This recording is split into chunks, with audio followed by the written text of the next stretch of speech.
sports world during these unprecedented times, or you wanted to showcase your talent, then sign up for a free account at www.watchmylights.com.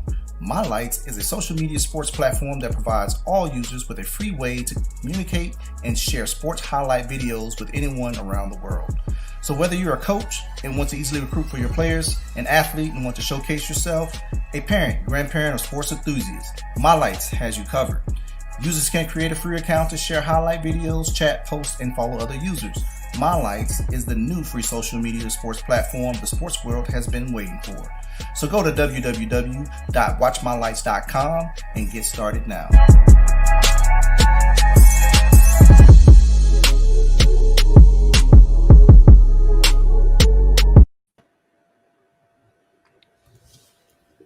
Hey, welcome to episode. What episode is this, Charles? 7. Episode 7 in season 2 of Off the Dribble. Y'all really tripping? Presented and powered by the Warner Brothers All Stars in association with the Love of the Game Network. What's up, people? What's going on? What's going on, man? Hey, man, it's all good, man. I guess we can't really get into your ball team because they've been eliminated. So let's get on Charles. Yeah, Charles. How did your season end? But I'll say this, man. What? It ended. What's up, Miss Deborah? Hey, Miss Deborah, what's up? What's up? How you doing? Checking in, supporting, holding us down. So Hashtag mother-in-law. Go Chiefs. There you go. But I think for the Rams, man, please silence all electronic devices. Do the show. But no, I think. Man, you really want that fine, don't you? That's me. That's my fault. Oh. Yeah, you want that fine bad, but you want that fine bad. Even though, so my Rams, 5-5-5. I know That's me.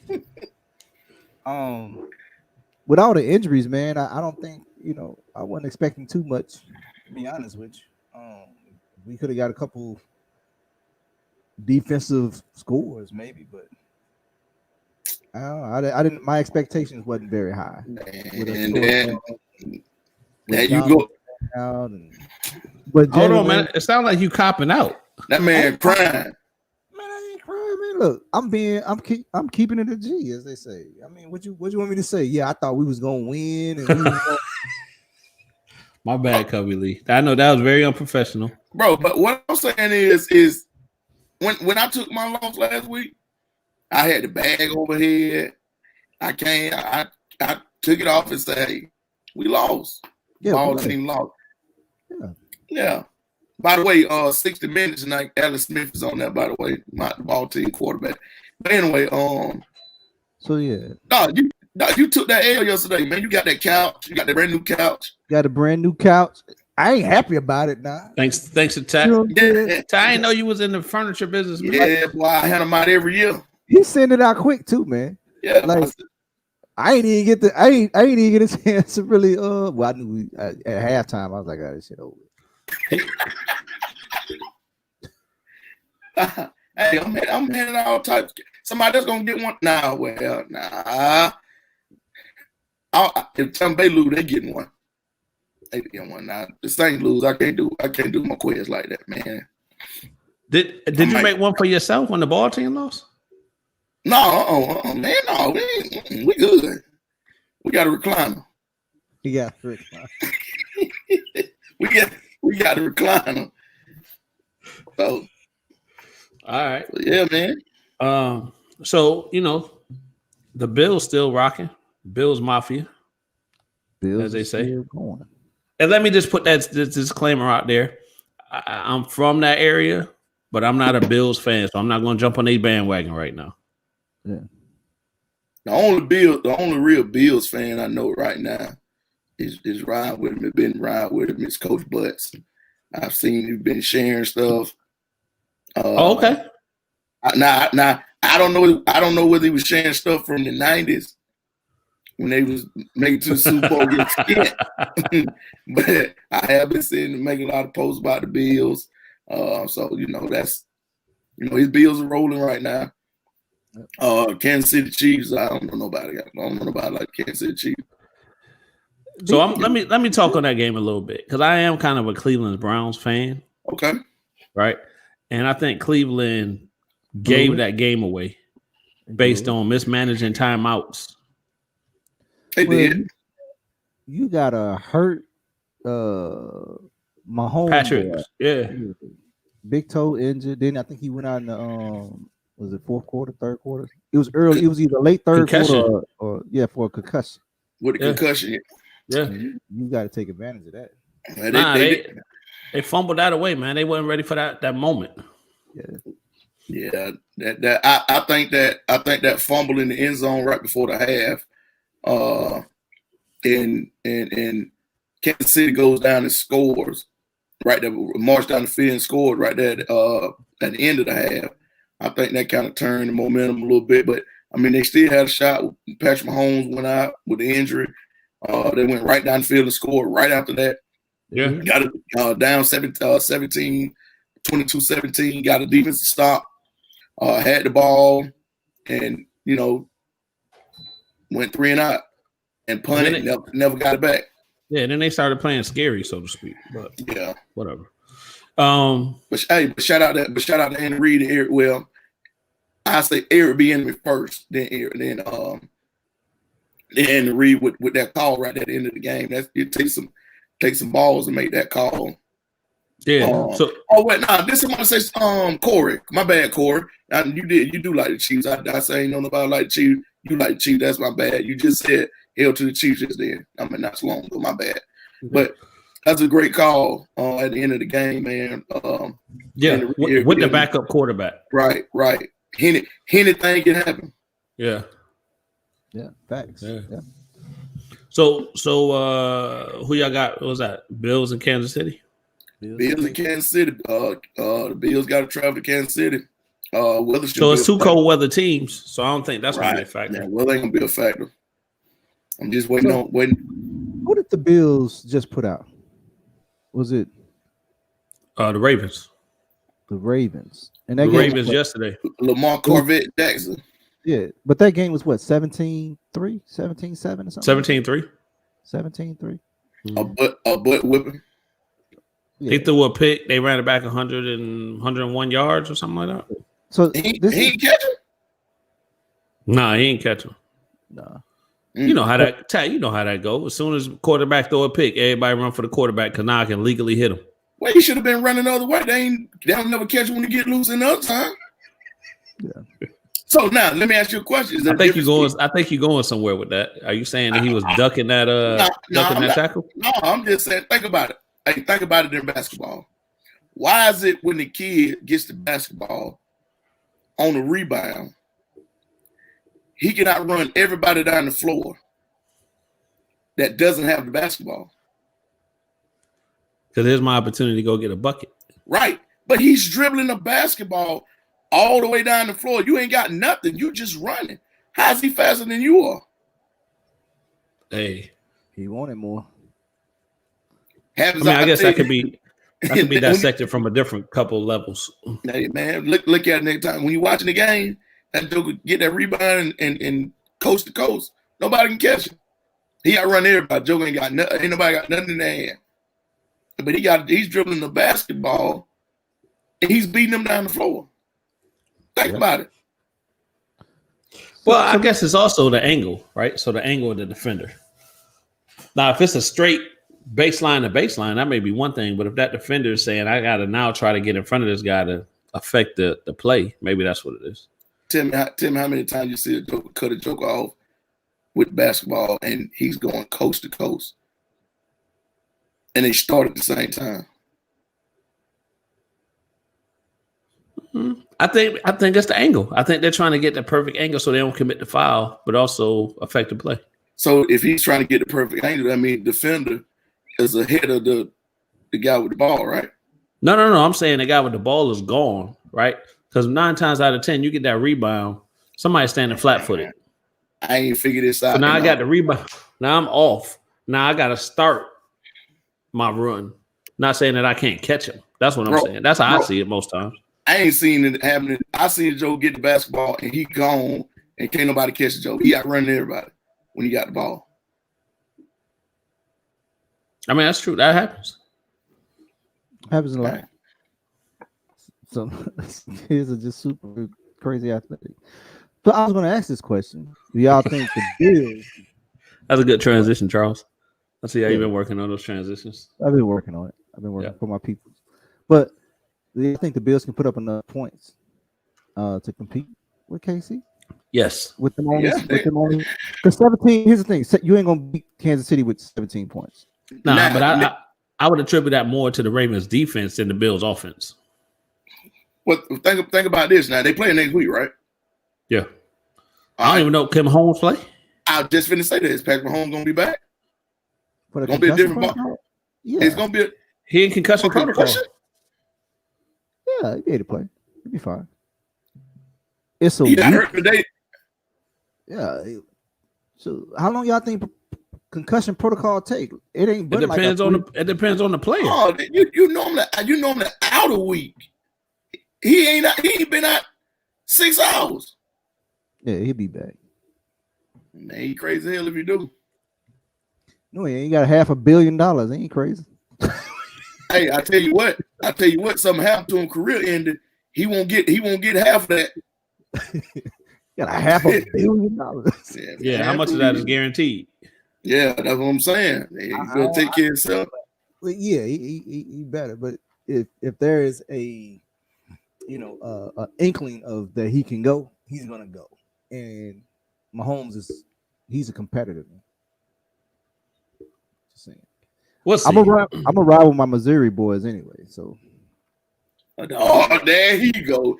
Off of one bandwagon on to the other. I ain't jumped on nobody else bandwagon. There you go. And they probably will, but he'll fool if it do. That's good for the league to let him play. And that man don't look. Next year, you know how hard it is to get to where he's at now. It is. But the thing about it is, he's pretty much guaranteed to be there next year. He is. Ain't no need to risk it in and out. You talking about guaranteed to be in a AFC title game? No, he's guaranteed to be guaranteed to be the starting quarterback. Yeah, well, what I'm saying is it's hard to get to an AFC title game. That's what I'm saying. It might be hard to get to an AFC title, but it's gonna be hard to come back. You get that second concussion too. Yeah. Life threatening. Yeah, yeah. If it's me, I'm playing. That's me. You tougher than me. Yeah. So let's give a score update real quick because we do have a vested interest in the New Orleans Tampa Bay game. So 13-13 at halftime. They just kicked the field goal. Yeah, we already at the half. No, we. 13. Yeah. Who's we? Who's we? Speaking French now. Yeah, who are we telling? Hey, we're not gonna get into that, man, because y'all hated on my my other football stories and my defensive back stories and all that. So we're not gonna get into it. Just know that right now it's 13-13. Y'all, well, I mean, you said we at halftime. Okay, I'll take we at halftime. Yeah. Woo. There you go. Let's go with it. Hey, speaking of football, shout out to my boy Xavier Hill. Xavier Hill just committed to Lenoir-Rhyne yesterday. Yeah. Defensive back from Warner Robins High. He's a basketball player as well, but he just committed yesterday to Lenoir-Rhyne, man. So, shouts out to Xavier. Congratulations, Zach. While we on the football. Yeah. There you go. Congrats, man. Yeah. Congrats. And speaking of football, let's go ahead and plug Charles. Let's go ahead and plug my lights. My lights. That's right. So if you guys been watching our show, our social media and whatnot, you guys understand and probably know by now that we have that we've been working with Watch My Lights. So it's a new social media platform for the idea came from sports, so kids and recruiters can get on there and share highlights, kind of message one another, and really put each other in connection with college recruiters. So definitely go to www.watchmylights.com, get your highlights on there. If you got questions as well, so you can go to the Facebook page. It gives a detailed explanation of how to use the application and us on G as well. So, and that's across all sports platforms. Yes. So not specific. So I thought that was a perfect time to kind of make that known to the folks out there. I know people that's been rocking with us, they already heard about it, but we also want to plug that and just introduce that as another method to get you seen by these college coaches for your highlights and get you that opportunity to go to the next level, get that education, and continue to play the sport that you love. Man, hey, and the All Region stuff came out the other day. Man, we had a bunch of kids on the All Region team, man. From Warner Robins, man, and shout out to Jalen Addy. I think Jalen Addy was the Region Player of the Year. Coach Westbrook was Coach of the Year, Region 1. And I mean, just a bunch of success, man, for the football program this year, man. It's a long time coming. Shout out to all those jokers, man. Yeah, congratulations to all of them. From the coaching staff on down to all the players, man. So good looking up. But viewers, we're going to jump into the show, man. Before we jump into the show, we definitely got to give a shout out to our sponsors, KPB Designs, 619 Training, Happy Hydro, Hype South Media, and Hype South Skills Lab. And speaking of Hype South Skills Lab, I saved them for last because they actually are being featured on a news story in sports this evening. I think on 13 WMAZ. Yep. So definitely shout out to Coach Harnett for that big opportunity to kind of spotlight what he's doing in the area, helping kids and the training aspect. So that's big as well. So congrats on that, Coach. Congratulations. Like I say, Coach Harnett, talked to him earlier, man. Just blessed that we're able to have kids within our organization, man, for him to come in to train those kids, man, and be a part of our organization and movement as well as we're a part of him and Wace's movement, man. Their thing is moving along. They got a bunch of kids in doing great things, man, with those kids, and it's a lot of behind the scenes detailed stuff that they are doing, and I mean, and it's you're able to see it. Like I said, you're able to see it with Lil Wacy, Tanai Pryor, who just picked up the offer, girl from Central. I should say girl, young lady from Central. Just picked up an offer. She trains with him as well. Trey Green trains with him. Malika Cam. It's just a whole list. Mosley kid that committed to Mercer. He also has worked with him in the past. Jalen Sanford? You already said him? Yeah, Jalen Sanford, another kid down in Jones County. That's up and coming. Trevion Solomon, another kid that's up and coming over at Northeast. So I mean, he has tons of kids, man, tons of talent. Leo Green also goes over there with Trey. Just tons and tons of talent that he sees, man, coming in and out of that gym. That he's been hands on with, and he's got a bunch of young kids. Man, he got one of our young kids that's actually a fifth grader right now. Juju. Yeah, Juju, man. Working with Coach T's son, man. Working with him. Seeing some highlights of him. This, that they posted earlier. I mean, things are just panning out and working for him, man. Proud of him, man. Very, very humble guy. Like he said, he always says pure heart. He's in it for the right reasons. And man, just sky's the limit for him, man. Him and Wason, man, they getting it done.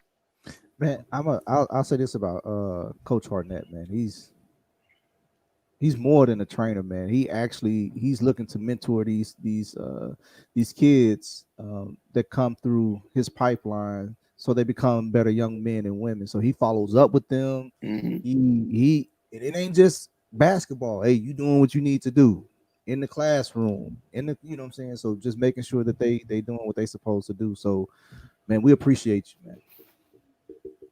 Definitely 100%.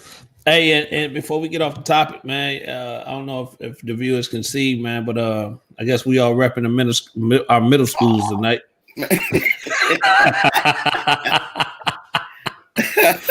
We all repping our middle schools tonight because Coach Tad is representing the nation. Yes, the nation. Warner Robins Middle. The nation. Yeah. Tonight I'm repping Fagan Mill Wolves. Coach Charles, who are you over there repping? Oh, the Mill, you know. Yeah, the Mill. They paws out. I got them paws out. Hey, they got me outnumbered, but hey, I tell you this, as of right now, till we get knocked off, the defending county champions right here. There you go. The nation. Oh yeah. Yeah, now we gotta give props what props is due, man. We know y'all got some praying mamas over there. at the nation. And yeah, that's what I'm saying the other day. Yeah, they got some praying mamas and they don't need luck over at the nation, from what I understand. They don't need no luck, man. Got some praying mamas, what they said. Goodness, man. I said, oh, they talking big stuff here this day. Yeah. So yeah. Hey, but I do want to, tell all the kids that's out there playing middle school ball, good luck, man. I hope everybody stays safe. Hopefully too many people are not going to be affected and have to quarantine. But I think that is going to be a part of all of this, kind of like what the high schools had to deal with. The middle school level is going to have to deal with that as well. So I know some kids that's actually out having to go through that process, and they can't wait to get back. So I think it's going to be a good middle school season, man. So I'm looking forward to it. Parents, please make these kids wear their mask. This stuff is serious. It's serious. Man, it's people really getting sick and really dying from this. Take every precaution that you can, man, for these kids and these kids to stay healthy. Spray them down. Take every precaution you can, man, because these kids need it, man. These kids need this season. And I know life is way more than this season, but we're going through the season, so just be cautious, man. Even when you go to the games, man, wear your mask, man. You're wearing it for a reason. Hey, don't think you cool because you in the gym and you don't have your mask on. Yeah, man. These kids wear them. Anytime I see any of our kids, any of them, if I see any of them and they ain't got no mask, the first thing I say, hey, why you ain't got that mask on? Yep. I try to tell them that because this stuff is serious. You get call outs every day from school. Yeah. Get call outs every day. Somebody's either going to quarantine. Somebody in the classroom had it. Maybe a staff member had it. It's calls out every day, man. So you got to look out for these kids. It ain't just at school. It starts at home too. Right. Because maybe you brought it. Maybe you brought it from Walmart. You ain't got it, but maybe you brought it from Walmart. Maybe you brought it from your job. You ain't got it. So yeah. See, they just and I'm glad, Dr. Love, I'm glad you did say that because I just read something earlier that says in Arizona, the COVID cases are rising within kids. Kids. And I think it's pretty much, just ranging from, I think they categorize it as 5 on up to up to teenagers. They said in Arizona it's rising, and I just read another thing today that says second strand will be here in probably March. So I mean, this thing is serious, man. Please, man, take. I mean, I know some, and I'm rambling about it because I'm passionate about it. I mean, I know a lot of parents saying that, hey, I don't want my kid going to school. I don't want my kid, doing this, that, and the other. But I mean, I just use around here for example. I mean, first part of school during football season. I mean, I don't want my kid in school. I don't want my kid in school because of the virus. But then come the weekend, hell, they at Rigby's. Ain't got no mask on. Ain't got nothing on. Mm-hmm. But you don't want to go to school, but they're around tons of kids that were in school. Yeah. So, and I think another important fact, wearing your mask under your chin isn't wearing your mask. So that seems like the cool thing to do now as well. So you got your mask on, but you pull it down and have it under your chin. Your mask need to be on your face, man. So that's, I mean, come on, people. Let's get through this. Let's get past this. Let's get by this. In order for us to get there, it's going to take the effort of all of us. Yeah, it's going, and parents, man. I tell you this: if your kids are, and I've seen this. I actually witnessed this past year. Parents, if your kids are quarantined, why are you letting them go out? I've actually seen this. Kids from another school was quarantined. One and another kid actually had it, and they are out at basketball games. Why?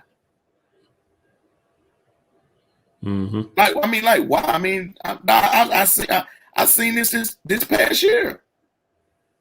So I mean, man, parents,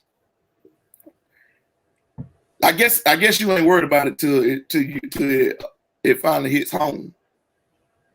Then when it hits home, and then oh my baby, don't let it get to that.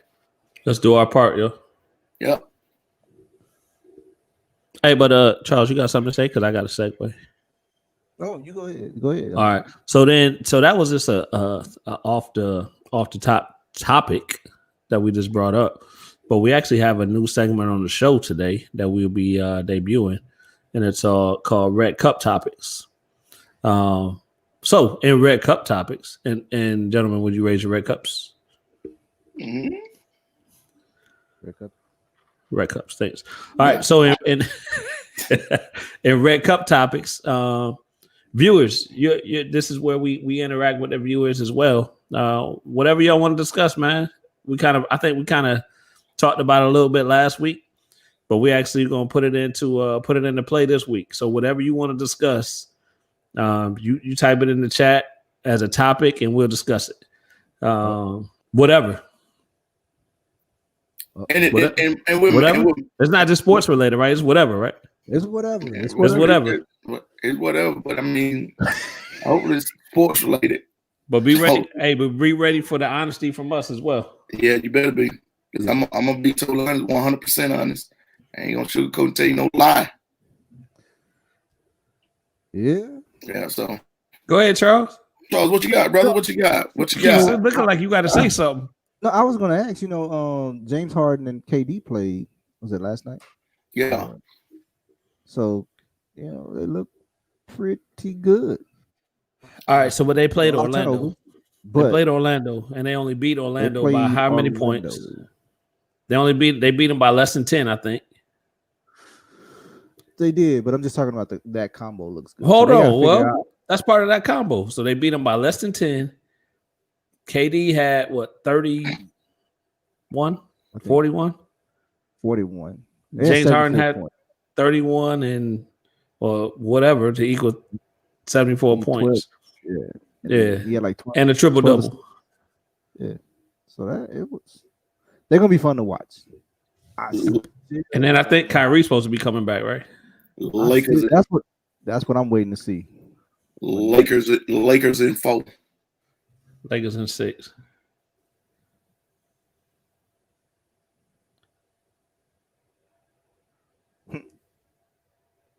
Is that a Red Cup topic? Hey, let me read this. Let me read this question. Read that, please. I got the answer for you. So Dr. Love asked Coach Tat, I know due to COVID, lots of players are going to be looking for AAU teams to play for this summer. So how will you handle so many kids asking you, can they play for you? It's a good question. Dr. Love, what we normally work off is a lot of loyalty. Yeah, a lot of kids due to COVID be looking for teams. But what we do is we kind of build our team around the organization. What we brought up through the throughout the years. The kids that we have, Nona has been here throughout the years. They came up through the ranks. It's their time. Yeah, we would love to have a lot of big studs, but that discredits what we've been what we preach, I should say. And we preach that loyalty. These kids, some of our kids in our area are undervalued. So that's why, and what we try to do is bring light to those kids. So I mean, a lot of kids might ask, if we got room on board, well, then we'll take some. But if not, we ain't gonna make no adjustments to players that have already been here to make room for others. I never believed in that. I always believed in coach what you got. Us during the summertime, it ain't about wins and losses for us. It's about scholarships and free education for us, and no matter levels. I think that was a great answer, Chuck.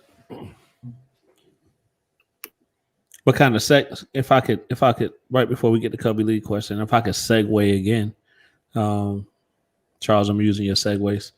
So we are starting an 8U All-Stars team. So be on the lookout for that. That went out today on the social media platforms, but we will have more information as far as tryouts and all that good stuff. And Dr. Love, just to your point, and I think Tat was talking more on the high school side, but we've started multiple teams at the middle school and below level as well. Yeah, this year coming up. So I tell you this, man. What's up, Waste? What up, Waste? Waste, what's up, brother? I tell you this, man, and what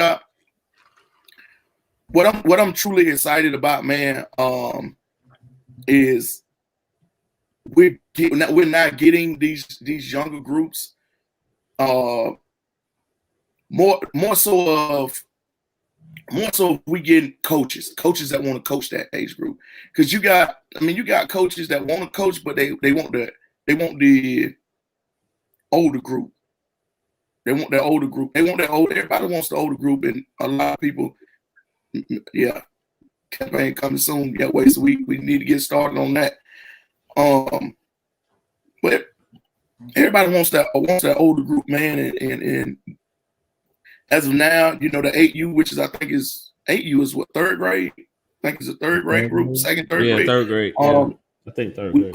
We already got the fourth through 11th already established, and the younger they start, the more we can teach them. I should say the more we can help develop them. Since we don't develop, I guess was what was said. We don't develop. We just put product on the floor. But anyway, help develop them, man, and keep going. And I ain't lying, but starting this girls group, man. I'm very excited about that. These two girls group, man. We can get this 6th grade team off the road, man, and get them. But the 7th grade and the 17U girls, I think it's got a pretty solid group. And that's a good start. And for too long, man, we gonna have it how we want it. Oh yeah. You're right, Wasted. That's it, Wasted. You're right, Wasted. They don't. But Coach Chad stepped in, man, and that's what he said from the get-go, man. I want that 2nd and 3rd grade group, man. I want to teach these kids, and I want to mold them. So that's the thing, man. And just happen, they come along. Expose them how to play the right way. Right. Uh-oh. Let's talk about it, Waste. Where you at? Waste, you might well get in on this Red Cup then. Yeah. Red Cup topics tonight, Waste. Red Cup topics. Hey, so before we get to the Red Cup topics, I do want to give y'all a chance to respond to this question from Cubby Lee. With Kyrie? About the Kyrie. So here's my take on it, man. And I was talking to some people, and I understand the game of basketball, right? At that level. So I'm gonna go back, and I'm gonna get to the Kyrie part, but I'm gonna go back to James Harden. I wasn't, and I guess I don't have to be. So these are just my opinions, but I wasn't happy with the way James Harden handled the whole Houston situation. So I understand by any means necessary because you don't want to be there anymore. But I think he could have handled that a whole lot different than the way that he did. More so the way that he disrespected his teammates that was there and his coaches. Right. So we always talk about the coaches and he got a young black head coach that's getting an opportunity. You don't do that, man. You don't go the way that he went about doing that. But think about this. That's the nature of today's game.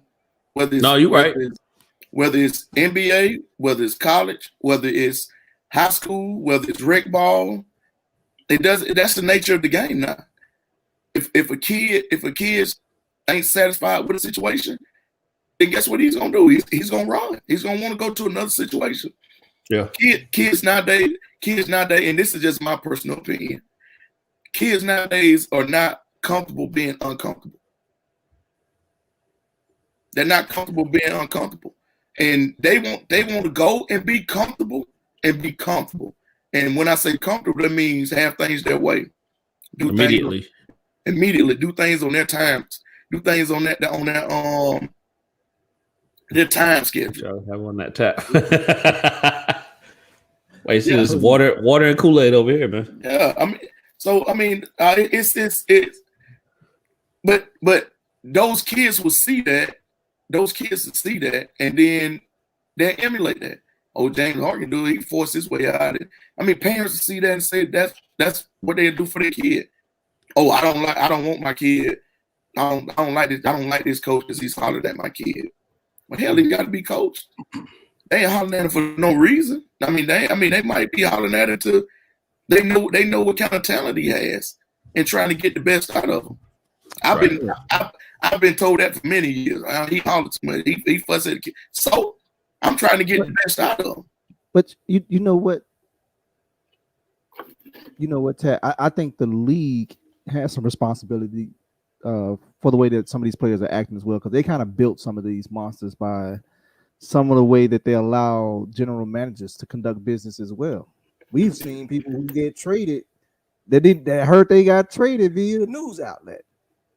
So you know what I'm saying? So they kind of built some of that monster as well. So they got to share some of that. But I would say this as far as I'll say this as far as the Kyrie situation. I trade his butt for Bradley Beal and send his butt over there to play with Russell Westbrook. Russell Westbrook will get us some act right. He'll get right. Hey, they ain't gonna trade Kyrie, man. I don't think they're gonna trade Kyrie. I don't think they are. But see, when Kyrie when he did that in Cleveland, then it was all LeBron. It was all LeBron. Oh, he can't play with LeBron. Then he goes to Boston, and now he's the lead dog. Now he calling LeBron apologizing. How do I lead this team? Yeah, man, I'm bad. I didn't know it was this hard. But that's what I'm saying. People ain't comfortable. They ain't comfortable being. He was uncomfortable in Boston. So he ran. So he ran. Yeah. He was uncomfortable. He thought he was going to be comfortable being the man, but he was comfortable before that. Before LeBron got back, getting the doors blown off of him. But he didn't care because he was getting his numbers. Right. He didn't care. He was comfortable. But when LeBron came, then it was uncomfortable because now he ain't the lead dog. He can still do what he do, but he ain't the lead dog no more. Now he's uncomfortable. So now guess what he gonna do? I'm gonna run. He about to be the third option. But, Right. but that's what I'm saying. Then so look what he does. He win the championship. Then I'm gonna run. I'm gonna go. But so here's the thing. So I would say that I don't think the Nets are going to trade him. I think they're going to try to work it out or figure out a way to make him comfortable. But like Charles has said, now you looking at you the third option, bro. Man, I send. Now how you going to deal with that? I send a Joe to China. I don't think his ego can handle that. I send him to China to play for Stephon Marbury. Send that Joe to China, man. Oh man, but I do think you're right, Coach. I think you do. I think you do trade him and try to get some depth if he can't get right. If he don't fall in line, that would be my opinion. Hey, but these cats are smart though too, right? So somebody gonna take Kyrie? I traded in the sense of we just seen this cat just disappear for however long doing whatever he want. No, I think they'll take the risk. He's definitely worth the risk. He's gonna get a job. But he got to go somewhere where he comfortable. Who is that? Trade him to the Hawks. Trade him to the Hawks. And then what does contract look like? Does he have a no trade clause or something like that? No, the best situation for him would be Philly. If he's gonna get traded, the best place for him to go would be Philly. I can see Philly. Yeah. Man. For who though? What Philly giving up? I don't know. They have to now. When they come to that, I'm just talking about, it's the best fit for him. Best fit for him. You don't think Milwaukee would be a good fit for him? I think Milwaukee would be a good fit too. Milwaukee would be a good fit. Who Milwaukee giving up? Milwaukee would be a good fit. They got what's some pieces they giving up to get him? I think Milwaukee got depth though. So do you want to mess with Milwaukee's chemistry? Well, yeah. Who did they sign new from last year that didn't get them nowhere, but out the playoffs? I don't know, but he might brought that team back. Kyrie might be trying to get a buy, man. I don't know if the Bucks would be a good fit, man. Just the style of play that Giannis have. I don't know. I don't know. Like Giannis, he really got to work on his half court game. Like, let's talk about Giannis. He's a bulldozer. He is now. I ain't gonna lie to you. That dude got one step, and is he one dimensional? Yeah, he is. Yeah, he one dimensional. He can't shoot. So we already seen that it don't work in the playoffs. No, he ain't winning no playoffs with that. No. I can't remember who they were playing the other day, but I was watching the game and they literally formed a line when he got the ball. Everybody spread out, form a line because we know all he want to do is drive to the basket. Yeah, no driving lanes. They made him shoot. You see what they did? You see what they're doing for Curry? When he gets it, yeah, they boxing him in. Yep. So I don't know. But I did see a video today that made my heart smile. Let me hope before you say anything. Let me guess. Melo's footwork. That's right. I seen the same thing. Hey, I'm gonna tell you. I'm gonna say this, Kenny, and I'm gonna have to agree with you. Carmelo Anthony might have the best footwork in the game. Yeah, I'm telling you. That took a jab step series, man, and oh man, I'm trying to think. That's right. And all you haters that commented saying he traveled, get out of here. Appreciate that artwork. He didn't travel. That Joker, man. I ain't seen that. I'm telling you, he get it done in that jab step series now. Oh yeah. Let's see what Dr. Love got.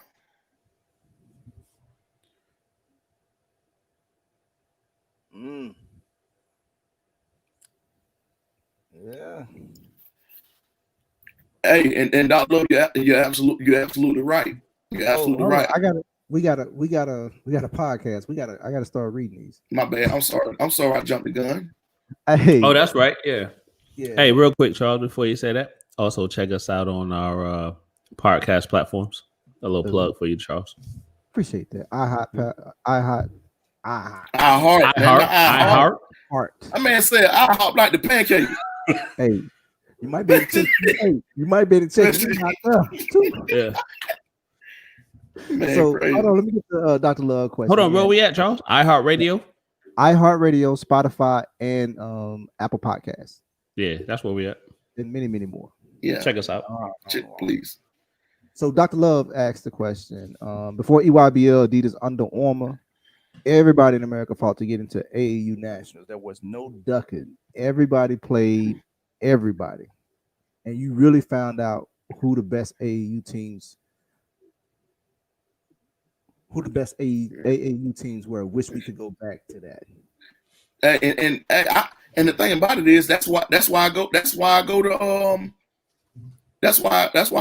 the on the radar tournaments. Oh, so that's great because they kind of had that this weekend. They did. That's listen, I'm telling you something. That's why I love taking the kids. That's one of the reasons I love taking the kids to Sean Williams events. One, it's gonna be competition now, hands down. And not saying that Hoop Scene doesn't have competition. Hoop Scene has competition as well. All right, they got competition over there too. But I love taking my kids to either one of those tournaments. To one, they're gonna play tough competition. Two, it's gonna be college. It's gonna be college coaches looking somewhere, whether it's via online when we had the regular live period, and they're at the events. They're gonna be there. Those are the two reasons I love going to those tournaments. And another reason is they're gonna be organized. They're gonna be organized. They're gonna be well ran. Yep. Top notch. And not to say that anybody else is not, but I'm just talking about the people that we deal with. Yep. So I say this. Go ahead, KP. Oh, just real quick, I was gonna just kind of throw a question out there, man. As far as I think Nike's already said that they're not playing this year, right? They're not having a circuit again this year. I know they pulled it last year. Did they pull it this year already? I have no idea. I haven't heard anything. I haven't heard anything. Listen, I'm gonna be totally honest with you. I really don't care about any of those circuits, man. I really don't, because those circuits don't benefit my kids one way or another. Right. And I should say my kids, but our kids. That don't benefit our kids one way or another. The independent circuits we play at, that's what benefits our kid. If they have a circuit, fine, they have a circuit, well. But if they don't, I mean, like Dr. Love say, those kids gonna be looking for teams, or not. They'll just form all teams like some of them did last year. Yeah, and that's kind of where I was going with that. I know some of those kids that would normally play with those teams, and if they're not playing, they're either going to be looking for teams, or like you said, Tap, maybe form their own team to go play. Yeah, but they can't play. But so then they have to go play as an independent team because they can't play under that Nike umbrella. Right. Well, yeah. Because those Nike circuits or Under Armour, Adidas, or whatever, are not having those circuits. Right. So if they don't have them this year, I know they shut some of them down last year, so I don't know what the plan is, but moving forward. So just my thought. But Dr. Love, I would love to go back to that. And matter of fact, I think the Atlanta Celtics did something where they brought in a bunch of the top programs in the country. Yeah, they did something last summer. Yeah, I think they did. It needs to be more of that. I think, and I even said, I even said something to Sean, all the independent team, get them on the roof. And like I said again, I don't like to lose. No, I never like to lose. But it ain't just about wins and losses in the summertime for me. It's about, like I said, getting the kids exposure, getting that free education, getting that scholarship, and getting better for their high school season. Because ultimately, to us, win that state championship, that's the ultimate goal. But after that, then that's that college, and that's that that scholarship and that exposure. That's why we do what we do, and within the organization, those younger kids see that, and those young kids look at that, and they want to strive to be that way too. Yep, 100%. Charles, I cut you off. You were about to say something, man. My bad. Oh yeah, I was just gonna say it might be putting a little fuel on some fire, but you know, it's funny. You know, all we run into these teams at these at Shine events, these circuit teams, or their junior teams, and you have some kids say, "Hey, I played with this team." I'm like, really? We just played them last week. I ain't see you. Yeah. But anyway, I mean, you that's a got whole you other got red cup topic. yeah, you got a lot of that stuff, man. I mean, you got your team hoppers out there. You got somebody gonna play with this team this week. Hell, I've seen during the tournament one time, kid played with one team, they lost. Other team in another bracket won. Hell, he went and played with them. Well, there's a lot of that, but yeah, there's. I mean, it's, but that's to me, man. Like you said, that's another topic for Red Cup. that's I another mean, topic. I'll Yeah, let that's y'all what- let you want to get into No, it. no. Like, you don't mind. we ain't No. gonna Let's. all right. Charles brought up a good point, man. On the radar, I had a good the opening. Was it just middle school I think it was middle school, so they had I think they had a 2024 bracket? bracket as well. So it was like 4th through 9th. Yeah, and see, and that's another thing. That's another thing. What I would commend Sean and Willie. They want to see what's next. They want to see what's next in those divisions. And here's the And thing, they ain't just gonna give it to you. right. No, they ain't just gonna give it to you. And don't think it ain't no smoke in those divisions either. Now. Shoot. Hey, y'all better go. If you haven't been to the On the Radar Instagram page and you want to see some of that in Willie Jr. On the Radar page, please go to that. It'll show you a lot. Hey man, I seen multiple 2025 kids throwing it down. Dunking. Multiple. So Which I pay attention to because I coach 8th grade. Hey, So I need to know what's out there, and that's what I see. Hey, Absolutely. Hoopsie got some middle school stuff coming up as well. I just hate that. I just hate that we're not able to get into none of that stuff, man. Middle school, because our middle school season is going on. And I talked to somebody. I talked to somebody last week, and they told me their middle school had just ended. Right. Middle school season just ended. So and normal. yeah, and I just hate that we can't get in that stuff, man. Middle school. But Tat, let's even talk about that. So why have we made the decision for our kids not to get into those things? Well, because I'll tell you this, we made the decision for our kids not to do it because you fall in. You're trying to stay away from injury. I have a lot of respect, and a bunch of my friends are athletic directors at the middle schools. I got a great deal of respect for those guys, and I wouldn't want to put their programs in a situation of we're going to play on weekend and one of their kids get hurt. Their coaches want to win the county championship as well as we want to win the state championship. I look at it as our kids they finna go play no tournament and on the high school level, nowhere, on the weekend, and while playing high school basketball. So we try to look at it and treat that the same way. Some might say, whatever. Some might say, it ain't that big of a deal, but it's that big of a deal. Especially if you're a coach that's trying to win. If you're coaching to win it, and that's the thing, at our middle schools, you got a bunch of coaches that ain't just out there coaching, just to coach. They want to win that county championship. They want to be the one walking around town, their kids saying, they want it. So it's a big deal, and we don't want to risk that at all, man. Yeah, I think that's another reason right there.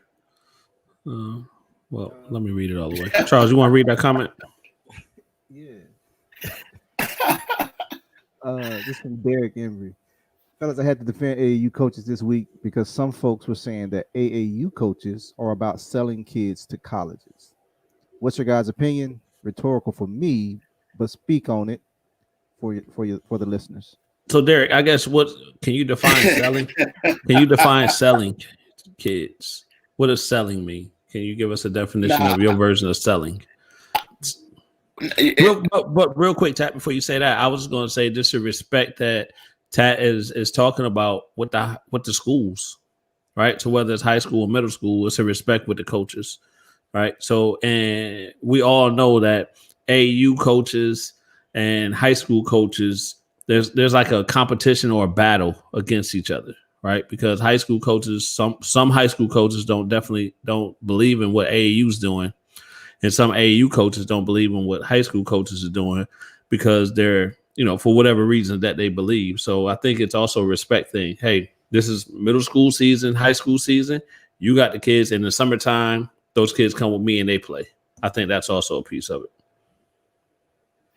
Tat, is that right? Yeah, that was right on, brother. To Derek's question or statement. Derek, okay. So he clarifies. He says when he says selling, he means getting paid from colleges to send kids to certain colleges. Well, I mean, you got to be, and don't take this to what I'm saying to this. What I'm saying has happened. It don't apply to every kid. No, it don't apply to every kid, but. Well, no, I ain't gonna use that kid because I can use this kid and I know it won't be taken out of context. Lil Wasted. Nobody's so Lil Wasted in Florida, but himself. You know what's so Lil Wasted in Florida? His grades, what he put on that floor, and his work ethic. That's what sold Lil Wasted to Florida. I can't remember a time Coach Butts or his dad when his dad was AAU coach taking money for him to go to Florida. Yes, has it happened in the past? Has it happened before? Yeah, it has. Is it probably happening right now? Yes, probably is. But you got to be dealing with you got to be dealing with you talking about some of your 5-star recruits, which Lil West is now got his 5th star. 5-star kids, man. You shout out to Wasey. Shout out to Wasey on that, man. So he did get his 5th star. But shout out. You got to be. I mean, it's people that do. It's people that do it. Facts. Like you say, don't lie. You ain't film no lie. You ain't film no lie, man. And they call them receipts. Yes, sir. I mean, it happens. Charles got a lot of receipts. Yes, sir. 5-star, yeah. Juke, what's up, Juke? Juke. But Coach Butts ain't got no money for Lil Wasted in Florida that I know of, and I'm pretty sure he hasn't. I'm pretty sure I can speak for him and say he hasn't. Yeah, I think it's a perception, bro. Because so you hear about the incidents that's happened at a few of the colleges or whatever the case may be. That's not the norm of AAU ball. Hey, but I'm gonna say this. I'm gonna say this now. These same people that are saying when AAU coaches are selling kids, they get money for kids going to college. You don't say that when you get that envelope for Christmas, that Christmas bonus. Yeah. Well, I'm gonna put it like this. That's the same thing, ain't it? Yeah. Well, I think there's different situations, right? So you have James Wiseman's situation where he couldn't play, got recruited to Memphis, couldn't play because they found out that Penny Hardaway gave his when he was playing AAU like 5th grade or something crazy. He bought his mom a house or something, or help him move. So he moved like to me out of a bad situation and environment. Yes, to me that's the extreme. Knowing being around AAU and knowing what we're dealing with, that's not paying someone. Well, you can say it's paying someone, but it's obvious that they're trying to better help somebody. It's almost like a donation, if you will. Right.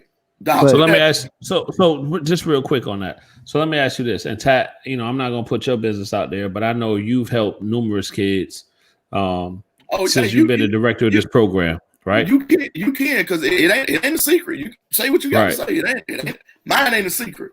So as far as helping kids, you guys have gone out of town. Kids didn't have clothes. Kids didn't have food. Kids didn't have all of those things. So are those looked at as improper benefits? How's that? You see what I mean? So how's that looked at? Depends on how many stars the kid got. Right, exactly. Right. So when you're helping these kids and you're doing these things, you're not trying to do these things to convince a kid to stay with you as a player. You're doing these things because these kids didn't have. I think we've all done it, right? So we've all paid for a meal. We all let kids ride with us, stay in a hotel, whatever the case may be. We've all done those things because that's part of being an AAU coach. Yeah, and it's. You got a good point there, Dr. Love, by the way. Yeah, I'm gonna get there in a second too, Doc.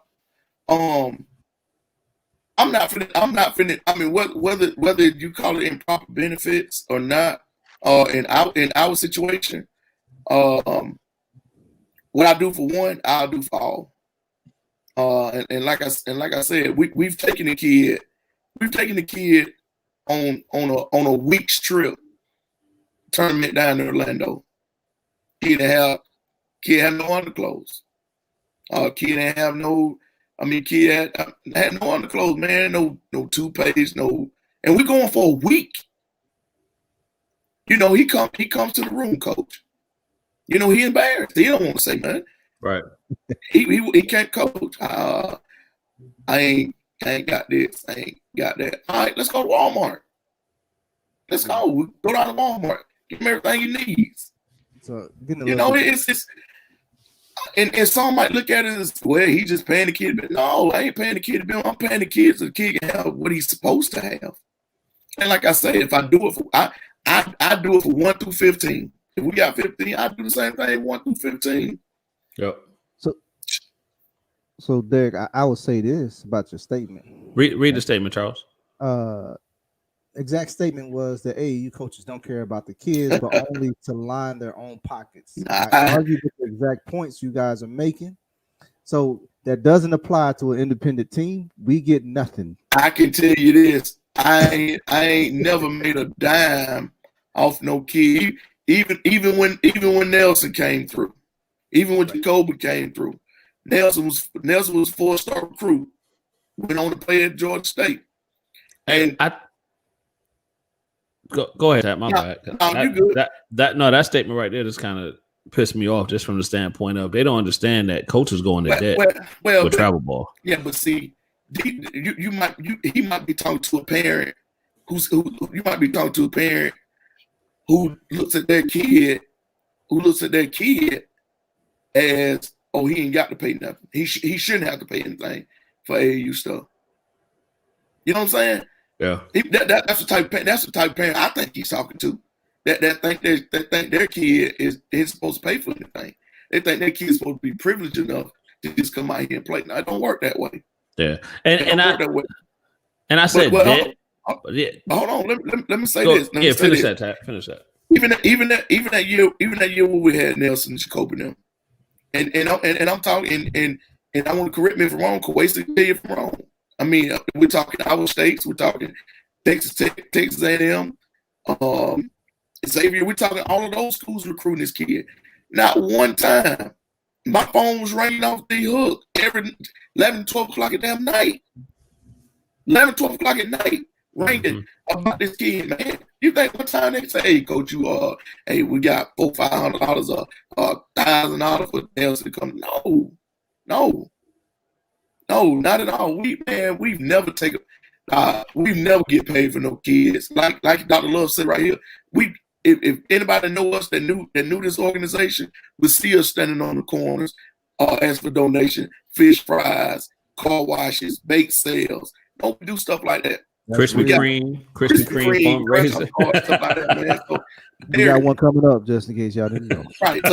So Derek, when you get in conversation with people like that, this this is just my my take on it. When you get in conversation like that with people, don't even argue with them. Don't even try to talk to them. Yeah. Because it's no way of talking to them. You can't educate them if they ain't listening. Yeah. They already informed their opinion. Well, I think the person he's having a conversation with is so out of tune with grassroots basketball that no matter what you say, unless they get into this world, they won't understand it. Because if you was in this world, you would know. Right, but see, that's people outside. That's people outside. That's people outside right. Listening. I say this. Damn it.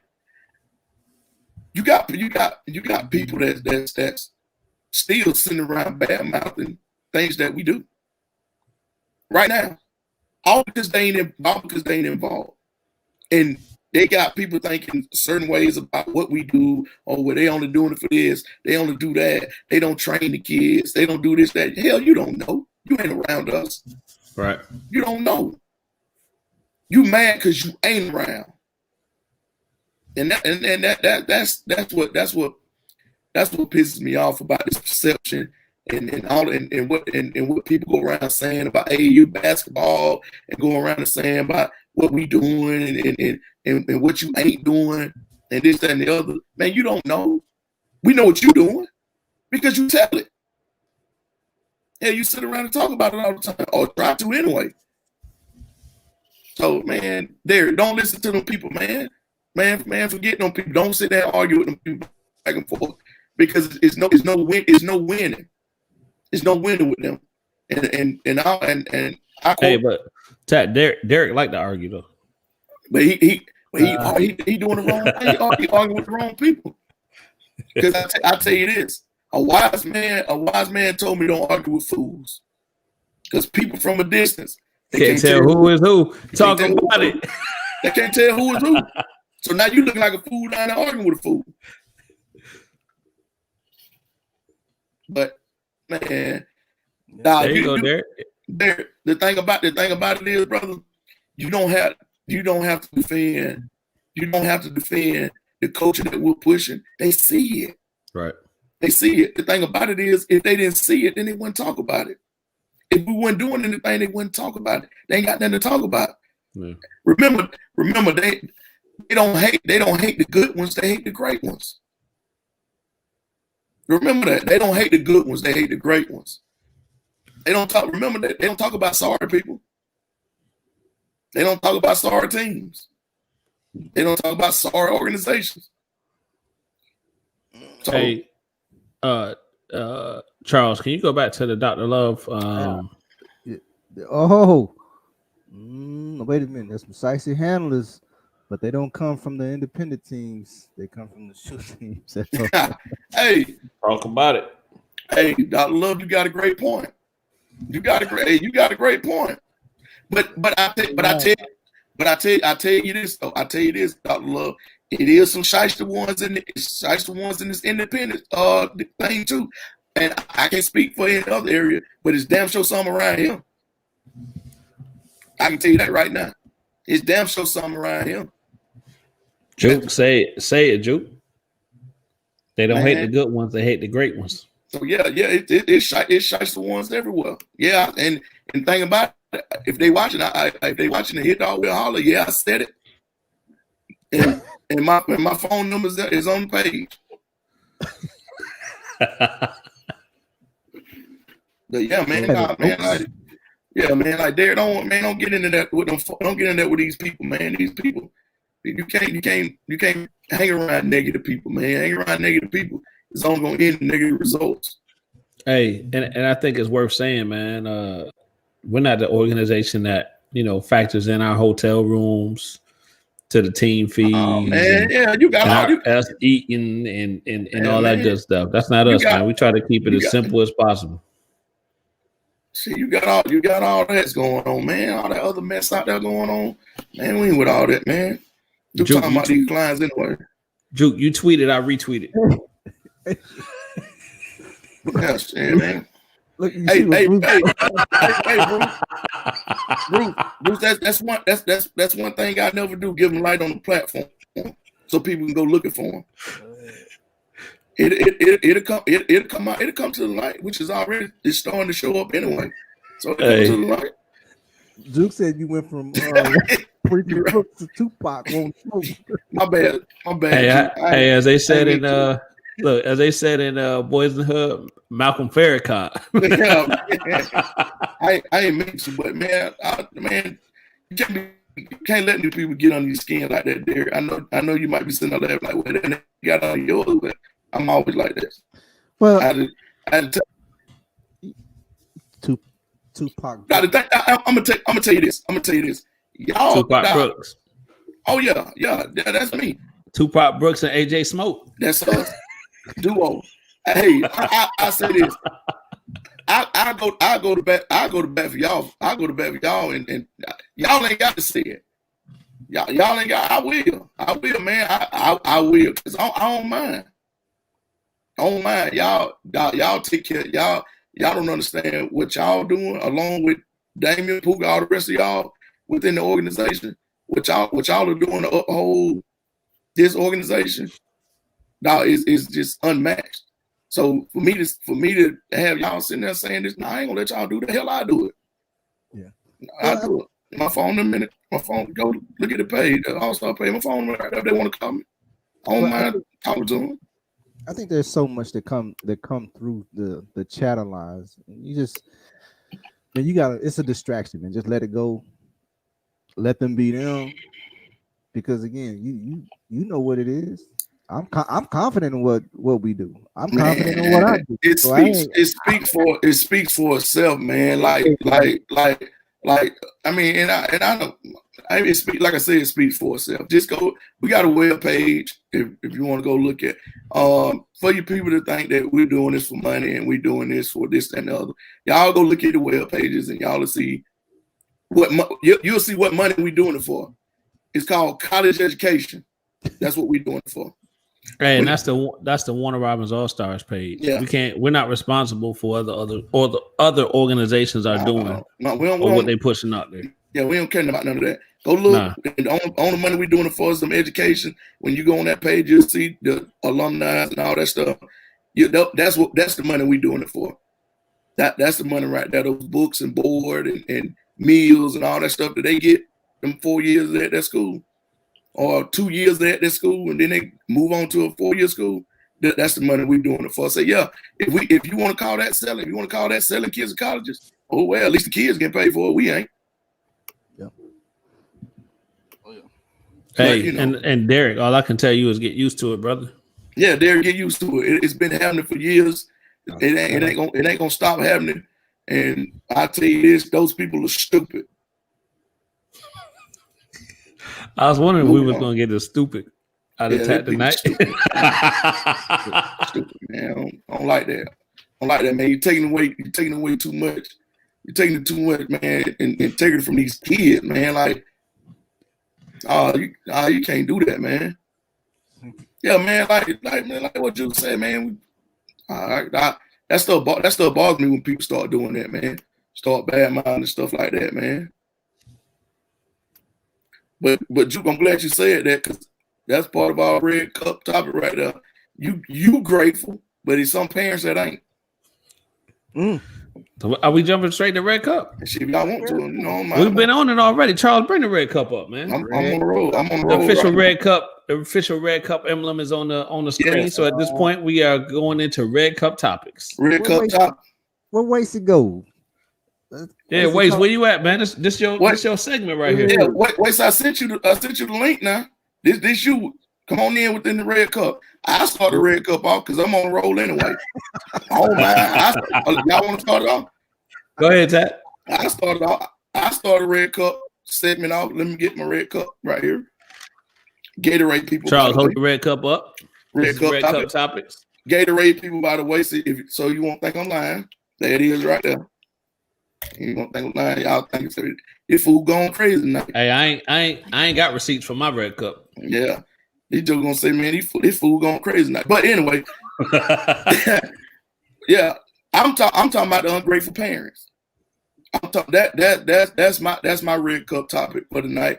Ungrateful parent. I ain't dealing with them this year. I ain't dealing with them at all. Sick of them.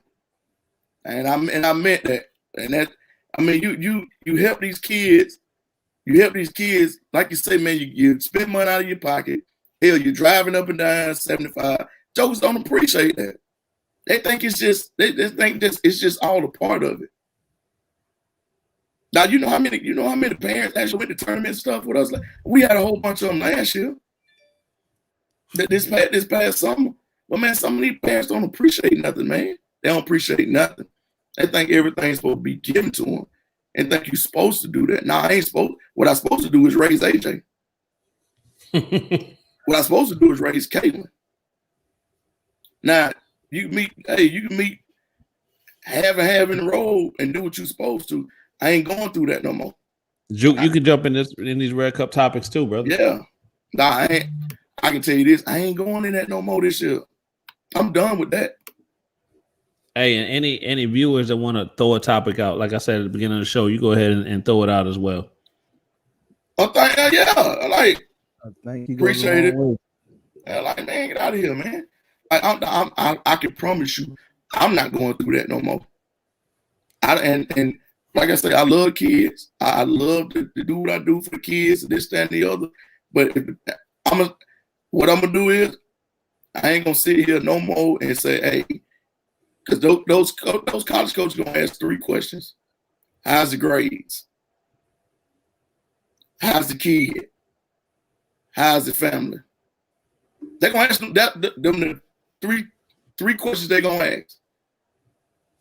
And as I always tell the kid when I talk to him, when the college coach asks me about it, I'm gonna be totally honest with him. When they ask me about your folks, I'm gonna be totally honest. I ain't gonna. They ask me about it, so I'm gonna say they ain't worth a damn. I'm being totally honest. I'm just getting sick of the ungratefulness, man. Like, I mean, we take all this time out of our schedule, man, to do stuff. Man, I got a 5-year-old that I could be constantly getting in the gym every day, or football field, soccer field, whatever you want to do. I mean, he already breaking windows out of here with all these balls. But I mean, I be doing stuff like that with him. Yeah. But you know, we taking time out for your kid, and then I ain't dealing with it no more. That's that. I ain't dealing with that no more. I promise you that. So when find out your kid, I'm find out the parent ungrateful. I'm sorry.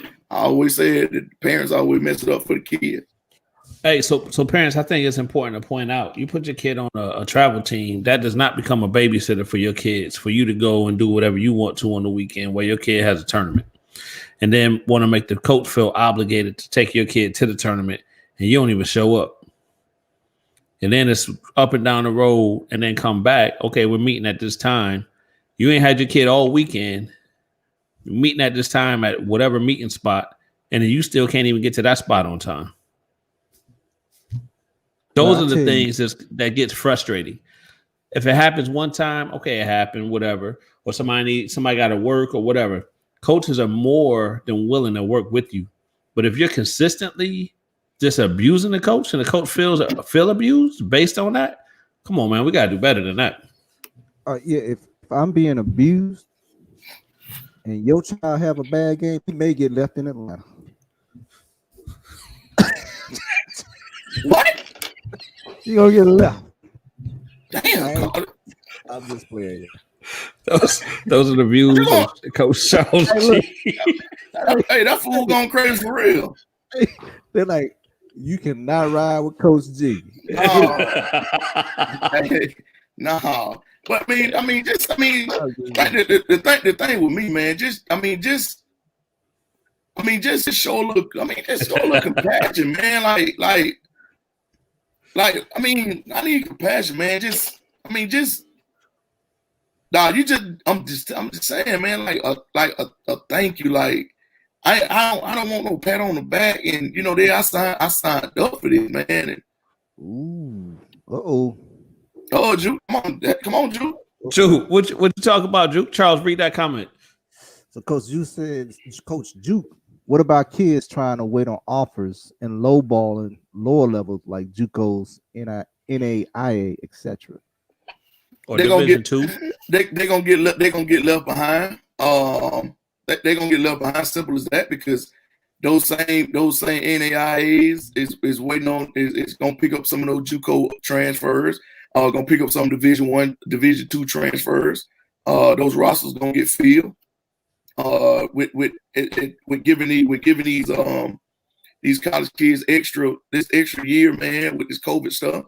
So I mean, you wait around if you can wait around if you want to. Wait around if you want to. Hey, it's gonna be rough. and the thing about it is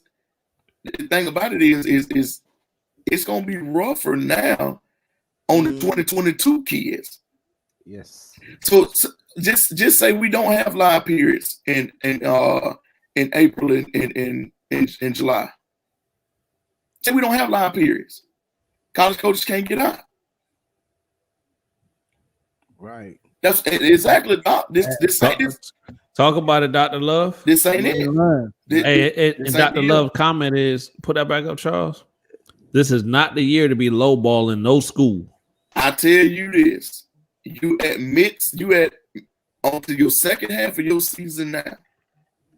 If coaches are interested in you, you'll be talking to the head coach by now. I'm sure.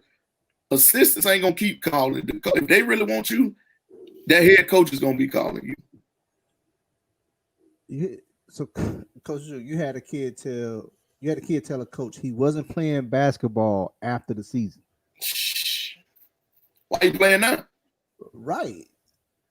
You hold no spot for somebody else. Right.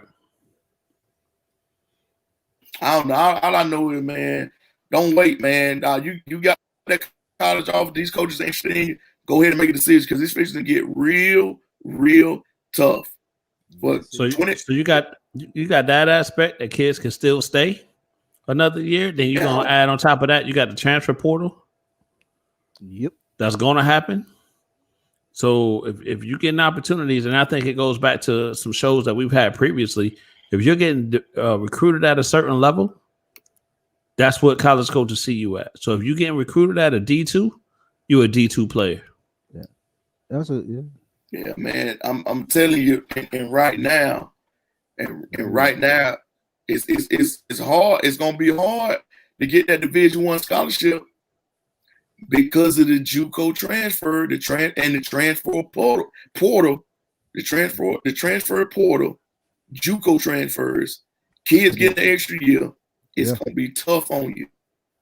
It's gonna be tough on you.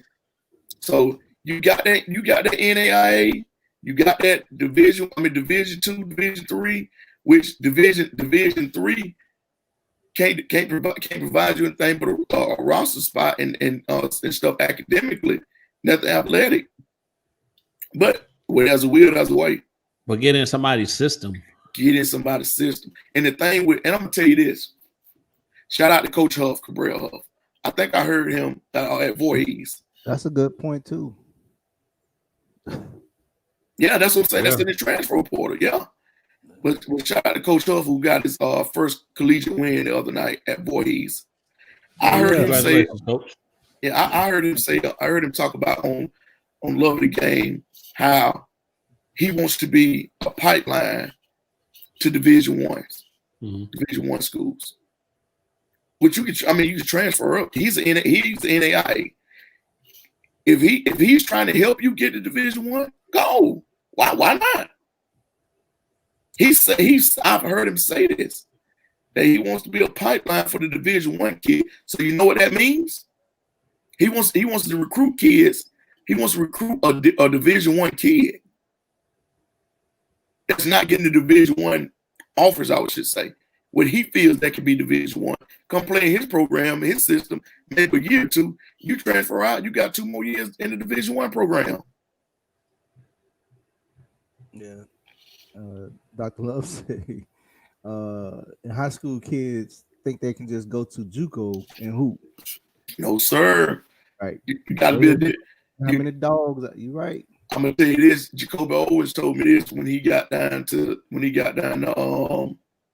down at Panama City. What's the name of that school? What was so bad? Oh, Coastal Florida, wasn't it? I forgot. But anyway, and it's down there in Panama City. But he got to that JUCO down there. I told call back home, man. He come like, coach, man, it's some Gulf Coast. That's right, Gulf Coast. Coach Buddy, what up? And don't call me, coach. It's some dogs down here. Yeah. You was a dog. You was a dog when you left here, but you got down there for that. You was a puppy. Shit, man, them jokers trying to get from down there, trying to get out of that JUCO, man. Right. Hey, Derek, what age group he coach? Derek got fifth grade. Derek got fourth grade. Derek got fourth grade. They already reclassed. You gonna run into some sixth graders, so don't worry about it. It ain't high school. Yeah, they ain't reclassing in high school. Hey, in high school they reclassing back to their right grade. Right. You'll find out. The thing about that reclassing, man. We actually had a kid.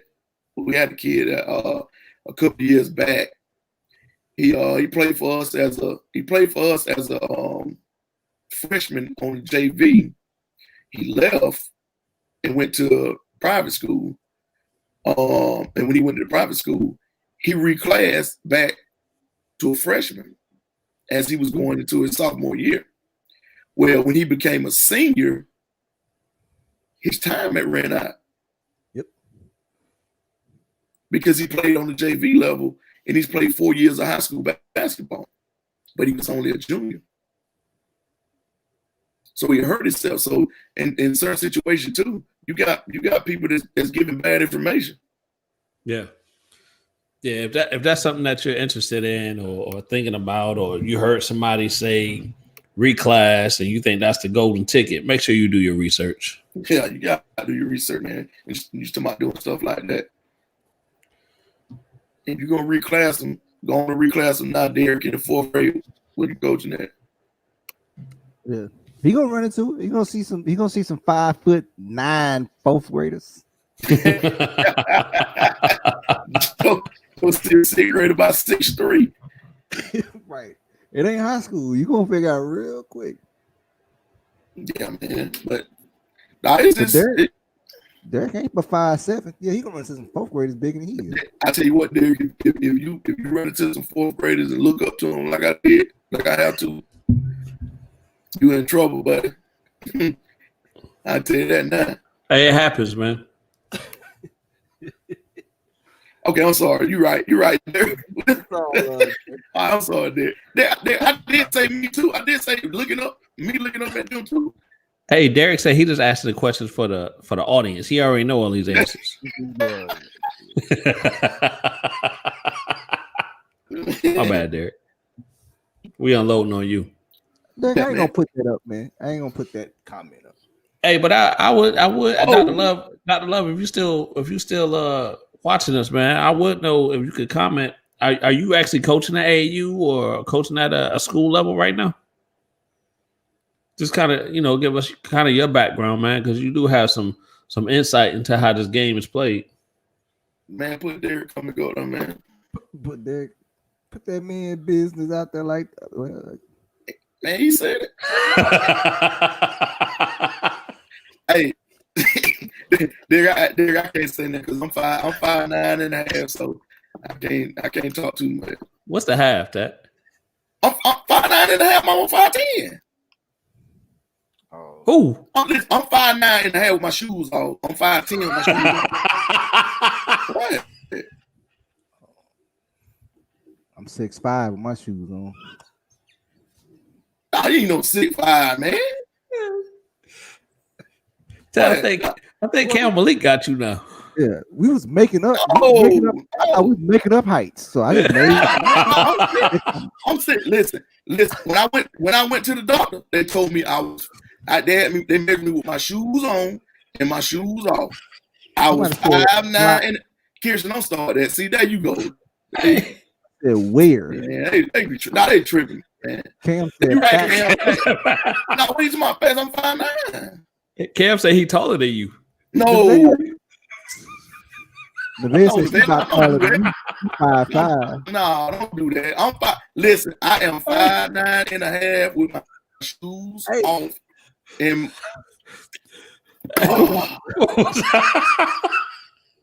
What? I had to go pick up some paperwork. Cam, you ain't taller than me, because quit tripping, man. For real. What the hell your head, man? Hey, Chris, like that. Oh, I care some. Hey, they coming in, boy. Golly. All right, so y'all just think that funny. All right. Y'all just think that funny, huh? Yeah. No. I'm fine now. Yeah. Hey, hold on. Matter of fact, didn't y'all stand next to each other in the picture? Yes, and I was clean over him. So you 5'6". 5'9.5", 5'9.5" with my shoes off. My shoes off, bro. We took pictures of my shoes off. Mom, what you doing? I didn't know you was on. Hey, Mom. Don't do that, Mom. You can't. My mama talking about me, man. Shout out to Miss Pat. Well, I can say this. There's some real controversy about Coach Tat height. 5'9".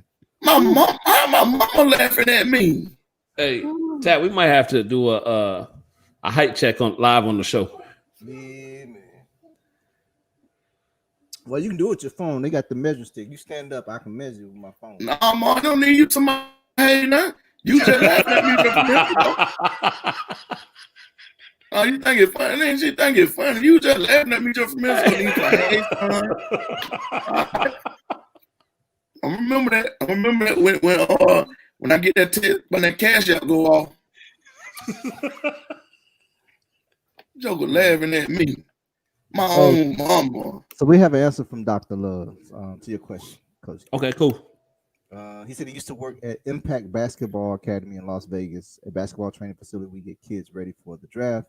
We also and for post-grad teams as well. Yes, sir. Yes, sir. Hey, wait. Dr. Love, you been around long enough? Got burned out of basketball, had to take it. It happened to us every September, don't it? Yeah. Sure do, boy. Hey, every September or like in July. Like, man, this is a long season. I'm talking about my mom. I'm talking about my mama though, bro. Like my mama sat right there and started laughing at me, man.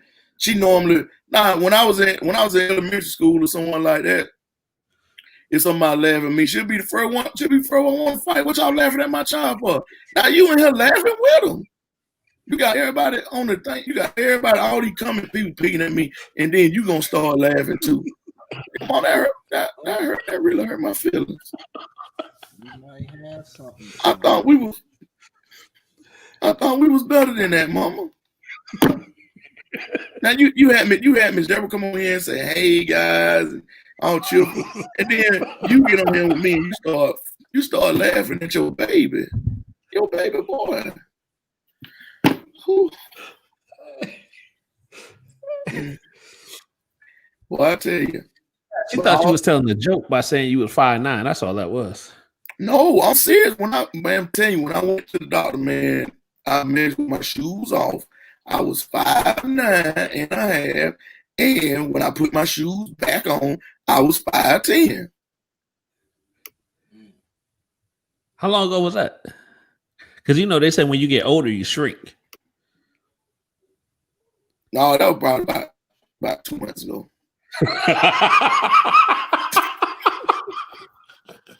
That was about 2 months ago, bro.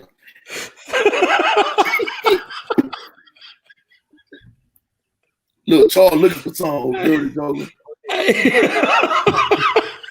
Hey, Charles, you got that picture, don't you? Yeah.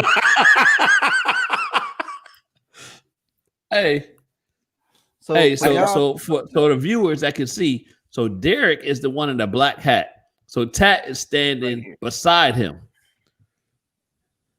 I am. So if Derek says he's 5'5", dude. Let's zoom in. Can we blow that up a little bit? Thank you. So if Derek says he's 5'5", I'm gonna give Tat 5'6". Dude, he was standing on the hill.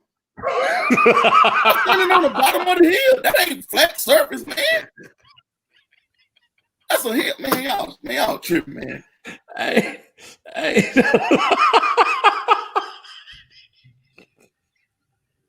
Hey, and as you can see, I had a perfect view because I'm standing right behind y'all. And plus, my knee was hurt, so I was kind of bent down a little bit.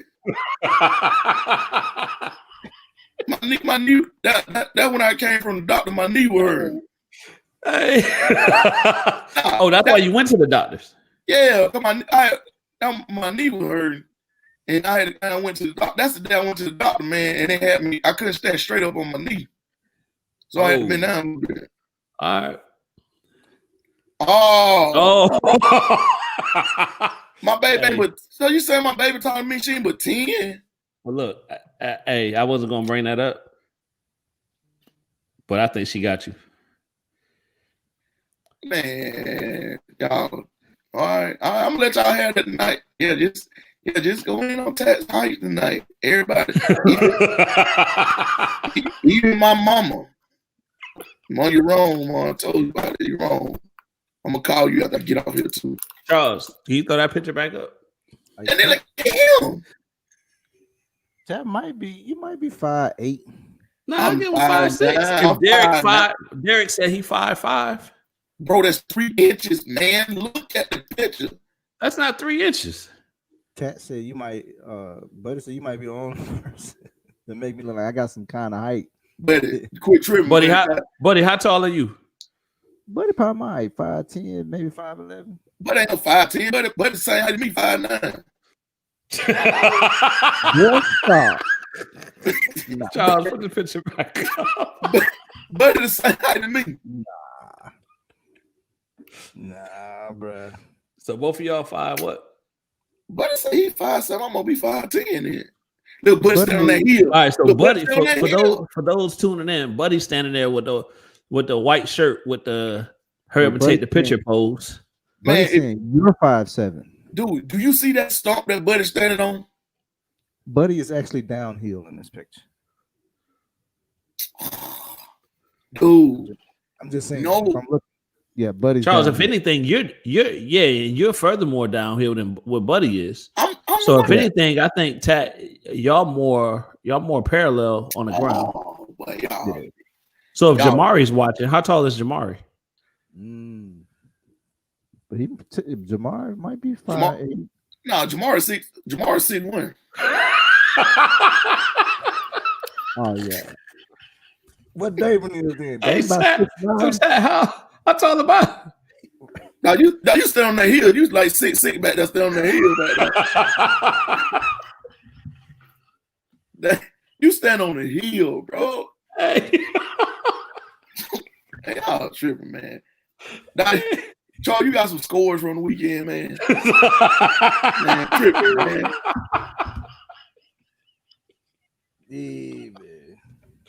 Hey. Oh, Chris, I ain't shorter than my mama now.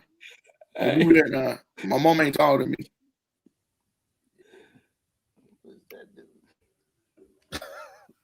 All right, so yeah, we do got some scores. There's a few games happened this past week. We had Hoko versus Northside Boys. So that game went to overtime. What was the kid's name? I think his name was Centavious Lowe. He may have hit well, I don't know who it was. I think it was him. He hit a 3. Somebody hit a 3 to send it to overtime. Porter. Was it Porter? My bad. Yes. Porter hit the 3. Hit the 3 to send it to overtime.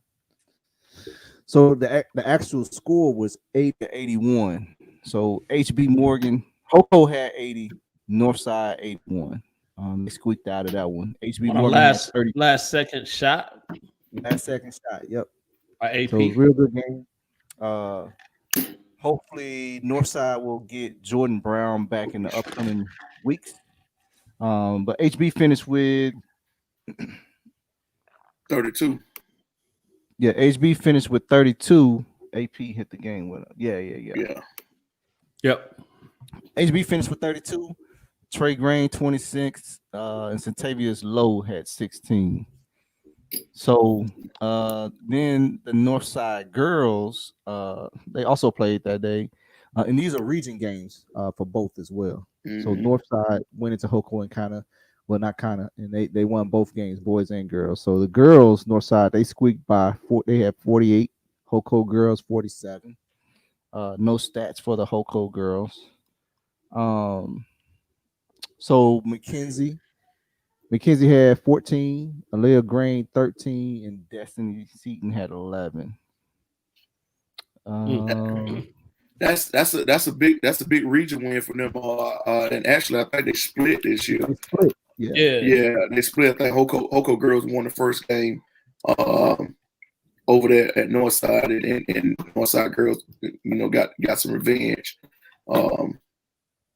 yesterday. So I mean that was a big win for them. That's a sweep for the boys, I want to say. And I tell you this about House County. House County is starting to play well.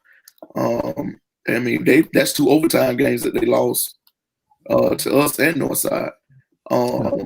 But Northside's missing Jordan, missing that size bad, man. And with that size, man. That's rebounding, blocking shots. I mean, the kid leads the nation in block shots right now with nine block shots per game. So that even when he ain't blocking shots, he altering shots, making it hard for you to score around the basket. He's a difference down there. Yeah. So they'll be happy to get him back in a couple weeks. Great news. Go ahead. Now you go ahead first. I'll talk about it in a few minutes. Okay. Hey, just real quick, Tat, and Warner Robins High School, the Northside game, that's this weekend, right? Yes, that's it. Yeah, that's this weekend on Saturday. So part two. Got us. I can get in the gym this time. Yeah. Coach Simon, we about to holler at you. Hey, you better get there. Get there before the doors get locked. But yeah, man, part 2, man, girls took care of business the first time around. We didn't play particularly well. Northside played well. Like I said, Jordan was a big factor. Trey did what he do, man. They had a good game plan, came in, executed well. So we got to go in, and first of all, we got to win tomorrow. Tuesday. Yeah, we got Coffee Tuesday, and they can play somebody Friday, and then Northside on Saturday. So before we get to that game, we got 2 region games. So that'll be as a week. Ms. Brooks, can you get us straight with the schedule? Coach Tat don't know what's going on. Yeah, I don't know who we play Friday. I know we play somebody. I know we play Coffee Tuesday. Hey, Bruce, I'm gonna get to your. We're gonna get to your question. Bruce, we're gonna get to that question. We're gonna get to, let's finish this piece of it. Got a few more we got to get through. Eagle Landon's played Jones County also. Eagle Landon, they didn't have any stats reported, but as far as the game went, the Eagle Landon boys 83, Jones County 69. Jalen Sanford finished with 20 points. Shaden Stone had 16, and Dethan Harris had 12. But I tell you what, man, Jalen Sanford been putting on. He's been playing some good ball, man. I think he's gonna continue to play some good ball. Him and actually those 3 I just named, Shaden Stone and Dethan Harris. Shaden Stone is really coming into his own, man. I'm telling you. Yes, man. They got a good core. They got a good core group right there at Jones, man. And Coach Buck does a great job with those kids, man, up at Jones County. So shout out to Coach Buck. Yeah, I look for them to make a deep playoff run. What kind of Friday senior night? All right, thank you, Kristen. There you go. Not thank Kristen, you. but Kirsten. And I keep calling saying Kristen, but Kirsten. Thank you, because I sure forgot. But yeah, man, Coach Buck does a great job, man, with those kids, man, and getting them ready to play. And matter of fact, that was a region game. So I think that's the first region game, if not the second region game, that Jones County has lost. So I look for them to make a deep playoff run, this year. And that's the matter of fact, that's the first region in state playoffs that we start off with, that region, the Eagles Land and Jones County region. Hey, hold on. We got a guest backstage. I'm about to bring him on. So no. We got to get them. We got to get a couple more scores and Demonettes. Hey, I'm gonna tell you this. I want to shout out Baldwin High School. Kid who's played with us. Yes. Man, Baldwin. Hey, I'm telling you, Baldwin is playing some good basketball right now. I want to say they're undefeated. Baldwin has been hooping. I know who you're talking about. Yeah, I like that. Yeah, man. Yeah. They've been playing some pretty good basketball too. So the next one I was going to get to was Washington County. They played Jasper County as well. So Washington County won 51-41. No stats recorded for Jasper County. Keyone Blushaw had 25. JT Thomas had 10. So yeah, man. Actually, Keyone Blushaw, yeah, he was at our yes, run. That kid can go. Hold on, let me bring Wace in because he. Okay. What's up, Wace? Big Wace. Hoodie Wasey. What's up, man? How y'all doing? What up? Good, man. Yeah, that Bloodsaw kid can play, man. I like him. When I see him at the open run. That kid can go. Yeah, man. Yep. Then Tab, I'm gonna let you kind of talk through this next one. So last night as well, Warner Robin High School played Veterans. Veterans took the game 59-49. TJ had 24. And D'Angelo Hines had 12. Mm-hmm. And then for Warner Robins, Rayshawn had 12 as well. Yeah. Yeah, man. No, I'll tell you this.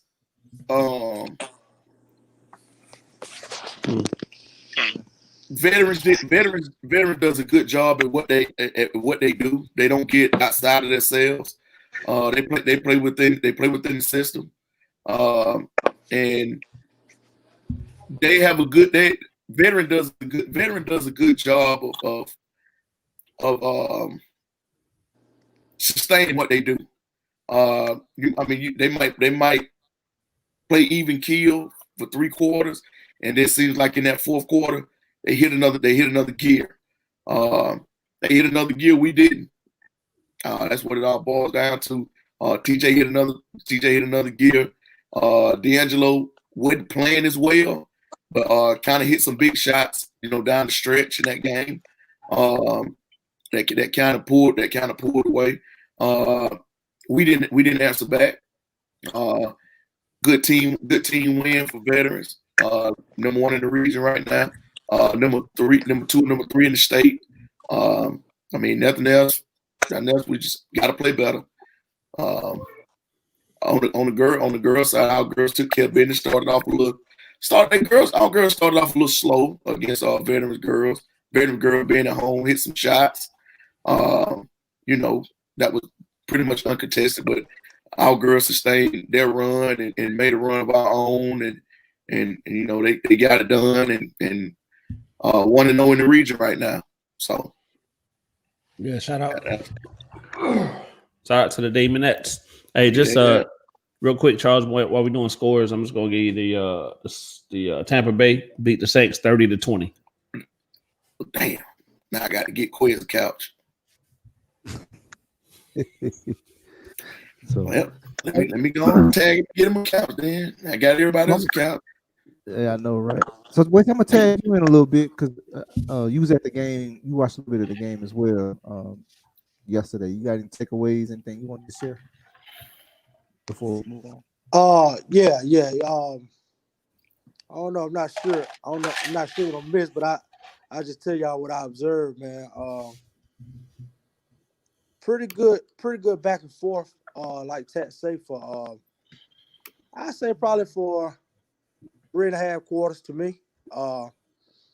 I thought that 9-0 run at the end of the third with probably a minute and a half. I think it was TJ hit a three, the Hines kid hit a three, and somebody got a 3-point play, but Warren Robins was up 6, and then did that little 9-0 run right there at the end of the third, with put them up by 3 going into the fourth, and that was a big time momentum shift.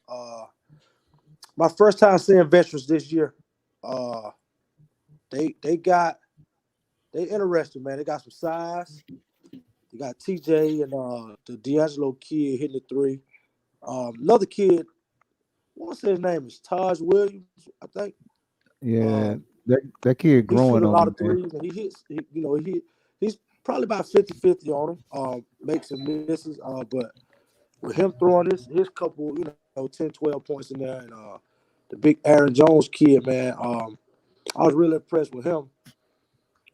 Just with his mobility, man, this year versus last year. He's moving a lot better. Really, really good rim protector, man. Just good size. But he made a play, man, where he once the veterans got a steal or something, he's kind of anticipating. And man, he got that thing at half court, man. It was like one dribble. Next thing I know, he was dunking the ball. Real athletic play. And so that kind of jumped out at me, man, as far as the jump he's made from a freshman to a sophomore. And if he keep on, man, like I said, it's just gonna be important, man, that you can't teach that size, but at the same time, man, you want to be in the right situation. So I'm gonna be watching, just to see, how that play out. But yeah, he got a chance, man. I really like what I saw from veterans. Couple mental breakdown right there for Warren Robins. That could have, it could have been a 1-2 point game either way. But a couple mental breakdown. I saw him give up a 4-point play while the game was kind of tight. So rivalry game, it could have went either way. Yeah, I know. And Veterans has been putting a good product out consistently. So shout out to Coach Hardy over there. They're putting it out. And Tats, kind of to your point, Veterans will keep the game close, so they even may be losing. But something about that fourth quarter, they turn it into another gear. So I've seen them have multiple comebacks during the season. They flip it into another gear. Yeah, and the thing about it is it's Coach Hardy. I know a lot of people might not want to admit him and get him credit. He's a good coach, man. But Coach Hardy, it's the same way when he was in Perry. The same exact thing. Those kids play ultimately hard. They might, like you say, they might not play good for 3 quarters, and they still right there in the game. But in the fourth quarter, they ain't gonna quit. Mm-hmm. That's one thing about his teams that we've always said about his teams, that they will never quit. So, if you got to lead, you relax, they're going to continue to come. So, and that's what we try to tell our kids, man. Like, you're going to have to match their intensity. You're going to have to match their play. You're going to have to continue to play. But, I mean, we did. They did. And they did. Like I said, that's why they play within themselves. They don't do nothing more or nothing less. Yeah. Hey, so it was some great games this past week. I think there's gonna be a few more region games. We're gonna get to see some what adjustments get made. I think that's gonna be some of the things as football players come back and get their feet back up under them and things like that. But as we move to the next segment in Red Cup, man, we got Big Wasey here. So kind of want to move into some things that Waste want to kind of get all, move into that red topic as well. You know what I mean? Talk about it, Waste. Hey, Waste, next time you come, hey, you got your Red Cup, Waste?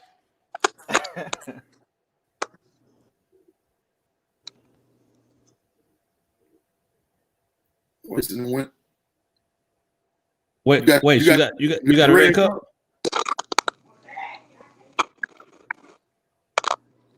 You got a red cup? Ways to break it up a little bit. Uh-oh. Hey, but while we doing that, let's go to Bruce's question. Yeah, let's go to Bruce's question. Come on.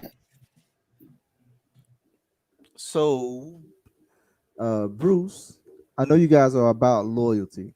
Yes. But if you have a returning kid who doesn't take training seriously and obviously has not put in any work, do you keep him the next season? Bruce, what level are you talking about? We talking school ball? We talking travel ball? I'm pretty sure he's thinking. The question isn't going to alter too many ways. I mean, the answer isn't going to alter too many ways, but I just want to know for clarification's sake. I mean, we was talking loyalty as far as the AAU, so staying along the AAU lines. Yeah, we were talking loyalty to AAU. Yeah, we were, but I mean, on the AAU circuit, I'm on AAU circuit. You probably would keep the kid, but this ain't rec ball. You don't pay to play.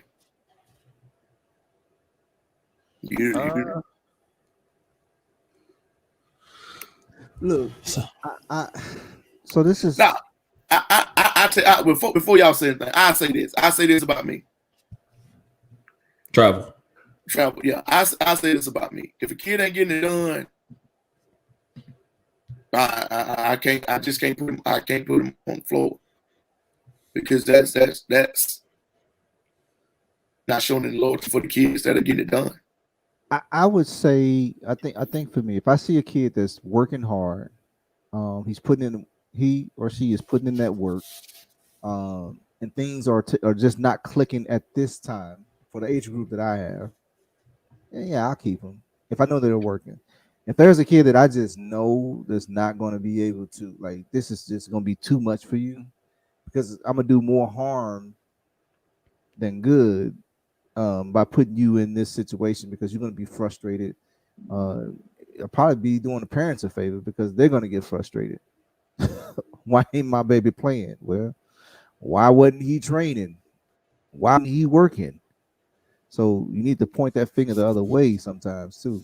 Because if I got kids that's putting in work and they want to play and they want to get better, that more than likely those are going to be the kids who play. I don't think that changes for travel ball or school ball, because when they put it on the floor, it shows. Yeah, kind of my 2 cents on that, because I'm kind of going through that right now. Right, so we're transitioning to 8th grade, which means that my kids will be going into high school next year. Right, so now we're eligible to play in live periods and do certain things. And I've actually talked to some parents. I'm trying to develop a second team, and I don't want to call it a developmental team, but I don't want to discourage any kid from playing basketball as well. Right, but so we would have a team for those kids that still need that work. And then we're going to have a team that's going to go compete at another level based on those kids that are putting in work. That is what I'm trying to do. Along with that comes finding another coach and to develop that team and all of those things. So me personally, it's one of those where conversations with parents have to come into play, understanding where they're at in that pecking order. And then you making a determination as a coach. As a parent, if you want to keep or you want to stay with the program based on playing time may be minimal, but the expectation is still the same as far as the requirements of every other player. Man, I'm gonna keep that thought to myself. Go with it, Charles. Me and you had this conversation. That joker said, man. Keep that to myself, man. Juke, if you still on, man, I would love to hear your comments on that. What's up, brother, man? My bad, man, with the connection, man. My bad. Waste. No, you came right back in right at the right time. So the question is, do you maintain or keep a player? I'm kind of that's right, DG. But do you maintain or keep a relationship with a player that hasn't been putting in work to get better on your travel team? Well, you keep a relationship. It's do you stay on the team? I keep a relationship with you. You ain't on the team now. Hold on. I mean, I keep a relationship too. Why you on the team? You sitting over there with me? We can sit there. And Right. So the question is, do you cut him or you just keep him on the bench? I cut him, man. I can't do it. I cut him because I'm just wasting the parents' money because they traveling up and down the road. The kids. Now, if you had that conversation with him, you ain't wasting their money. And they said no. He said he want to play. Okay. Huh? Now, when you had a conversation, but you had a conversation with the parent to say, look, I don't know what's going on, but right. But then if you have that conversation, they ain't getting no better. I don't know what they're doing. Are they training? Well, they ain't training. They ain't doing these things, but they want to be part of a team. Let me tell you something. Well, he can stay on the team and he gonna have to pay the team dues, but he probably ain't gonna get a lot of playing time. I'm cutting them. You wasting my practice time. Yeah. Man, at some point, man, you just gotta tell them to be the harsh reality, man. Some kids just ain't basketball players. And that goes hand in hand with the work. So once they get to be 11th grade, 10th, 11th grade, man, and it just ain't, you could already tell. You can kind of start telling probably about 9th grade. You just have to have that tough conversation, but sometimes it ain't really about the work, man. It's just about, you're just not a basketball player. That's just it. Game catches up with them. And like I said before, just because you a stud scoring 20, 23 out of 25 points in the 7 to 8 year old division, 9 to 10 year old division, 11 to 12 year old division, that don't mean you're gonna be a stud when you become 11th grader or 10th grader. It don't happen that way. That stuff catches up if you quit working. And that's the thing. Sometimes I question if the kid even wants to play. I mean, you got some instances where you got some instances sometimes where you got parents living through the kids. Like if the parent, let's just say the parent was a good athlete. Yeah. And they didn't get to go to that college route. And they got a kid. And let's just say the kid ain't what his daddy was.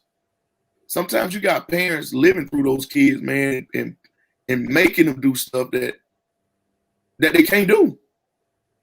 And then they get mad with the coach because what they used to do and see it as, oh, well, I used to be the man. I scored 20 a game. My son. Well, hell, your son ain't you. Yeah. So and that's one of the things I kind of look at too. It really is, man. It's hard to get a good practice when you have kids like that because you can't emulate what they're going to do. You can't emulate what they're about to face on that travel circuit with players like that. It's very hard. If your team ain't good, you ain't gonna be able to emulate it anyway. You damn right about that. So trust me, I went through a lot of those days. It's that too. So, but yeah, man. But like for me, man, I've been sticking my head in a couple doors, man. I'm gonna get up there to Warner Robins too, to some middle school games, man. But I've been to Byron, a couple games of Macon. Got my eyes on maybe hit Upson Lee, Gray Station down that area.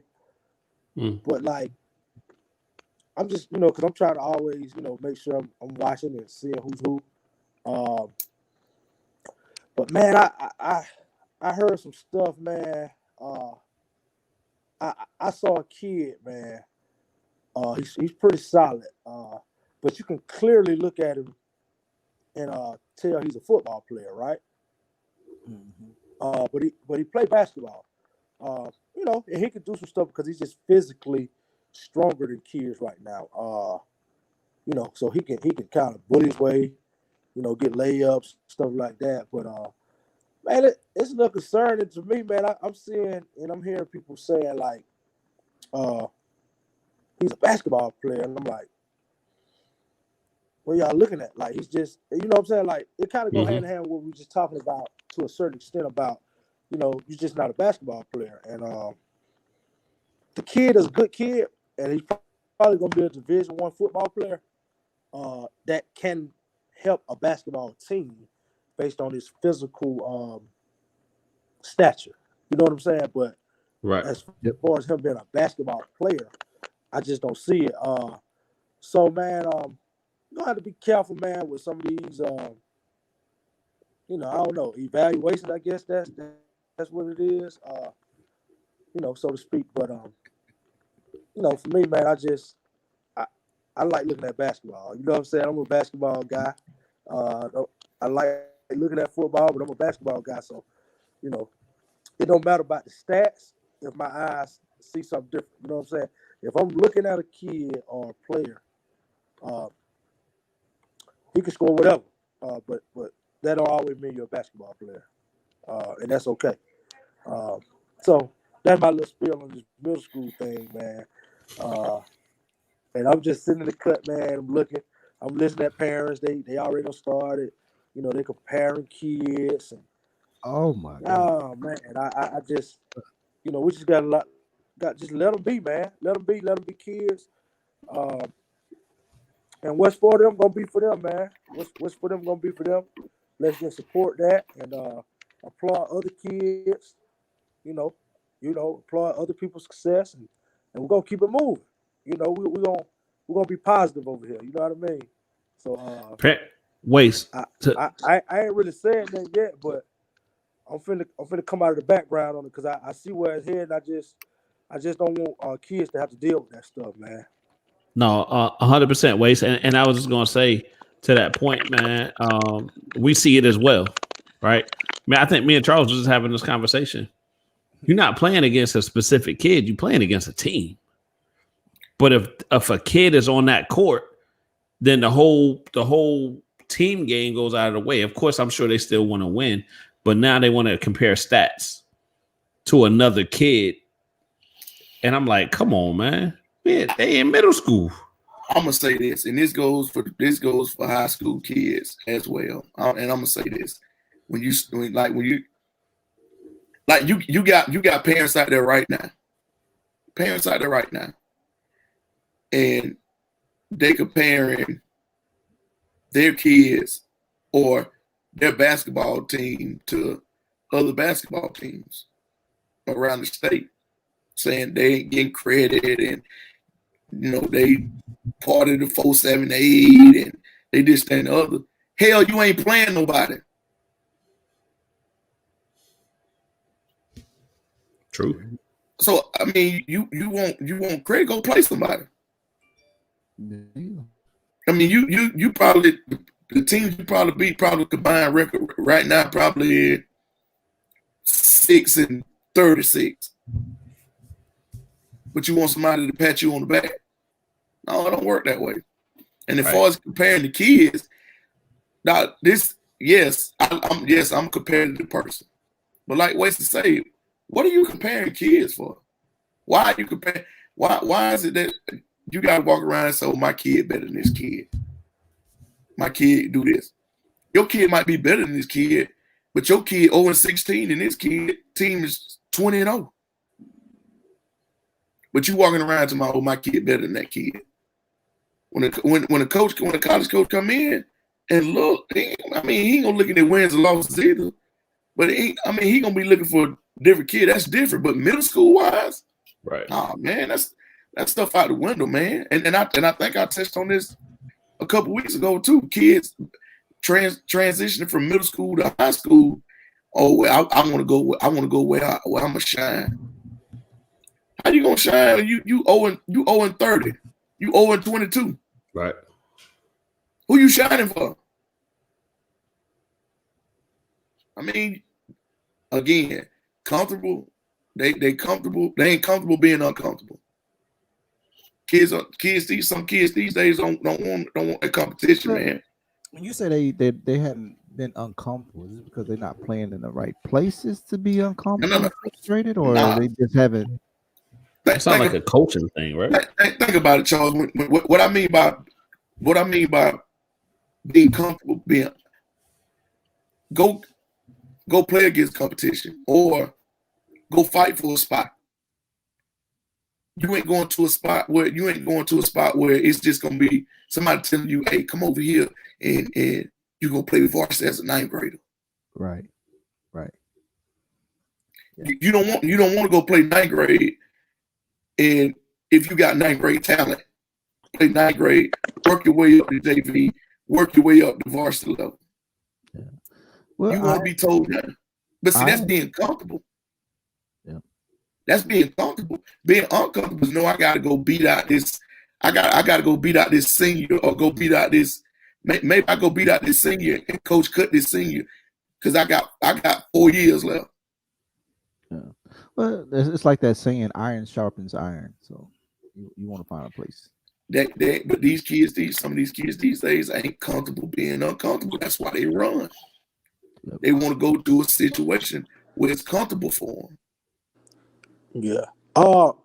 Another thing too, to consider, man, like, in this day, a lot of kids, for whatever reason, man, you see a lot of freshmen and stuff like that getting, having early success, and so, the next kid want that early success. But man, I remember once upon a time where if you was a freshman and you even made varsity, man, just on the team, that was a major accomplishment. But these days, man, you got freshmen starting, getting major minutes and playing, important roles and stuff like that. So they ain't really had to endure having to work for it, so to speak.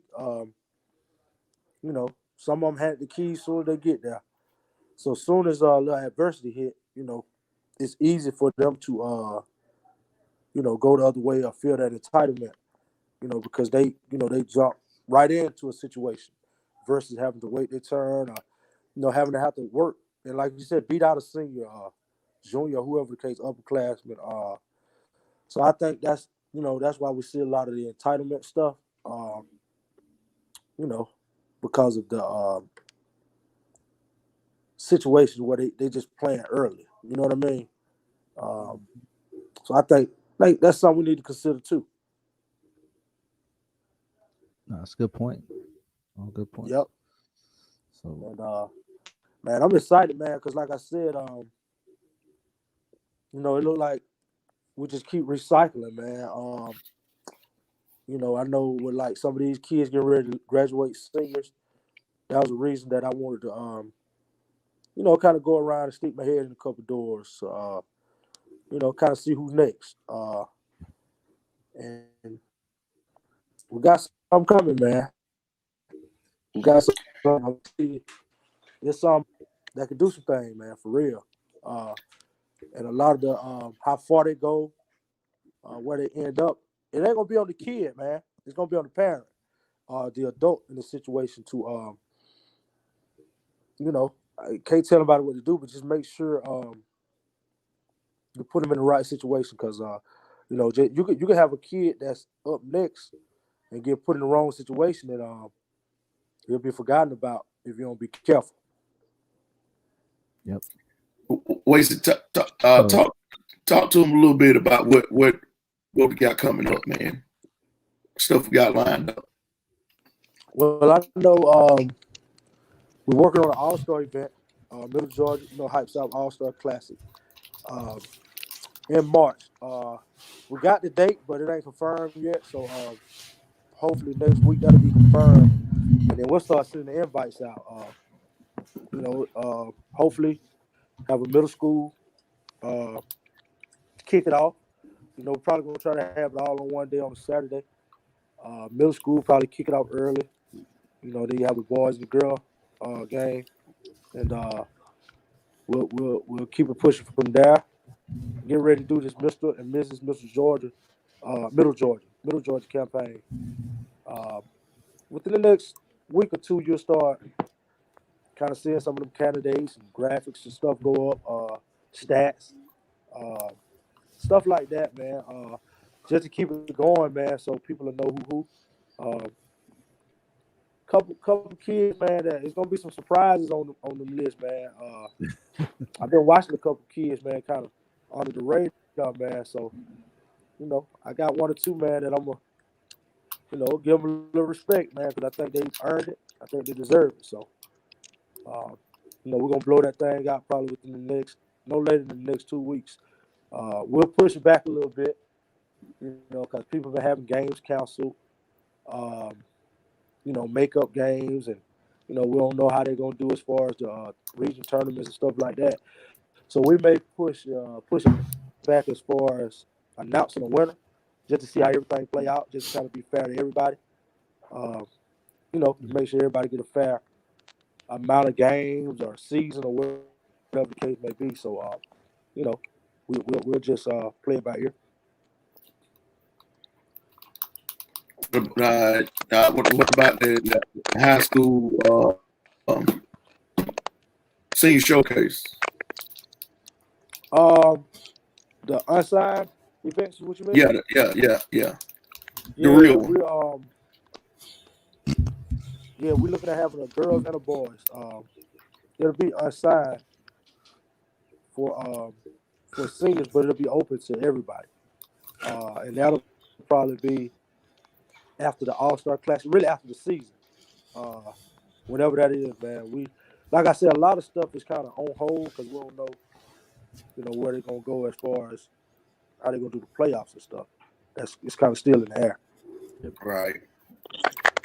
Yeah, man. Big things in the works, man. So you already know we here for it. So we here for it all. And I did some of the schedules, man, for the middle school stuff up in Warner Robins, man. I know they started playing last week. Yeah, Waze, we can shoot that to you. Yeah. I shoot you the nation. And Hey, Waze over at the Nation, though, they got some praying mamas. Man, don't act like that. Don't start on our mamas over there. Hey, they got some praying mamas over there, Waze. Don't start on our mamas over there, man. But yo, man, I'm excited, man. Excited about all the stuff that's going on, man, and getting ready to go on, and just happy I'm happy we can all come together and well, my bad, us on the screen and a couple more behind the scenes and come together and get this stuff rolling, man, and continue on what we're doing and what we've been doing, and just kind of move this thing forward. Man, I'll tell y'all. Oh, okay. So I gotta give me a red cup. Okay, I see what we're doing now. I gotta give me a red cup. Yeah. Wait, you gotta get a red cup, man. I got you.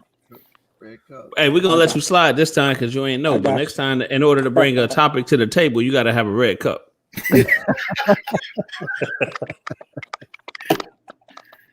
Yeah, man. What you gonna say, Charles?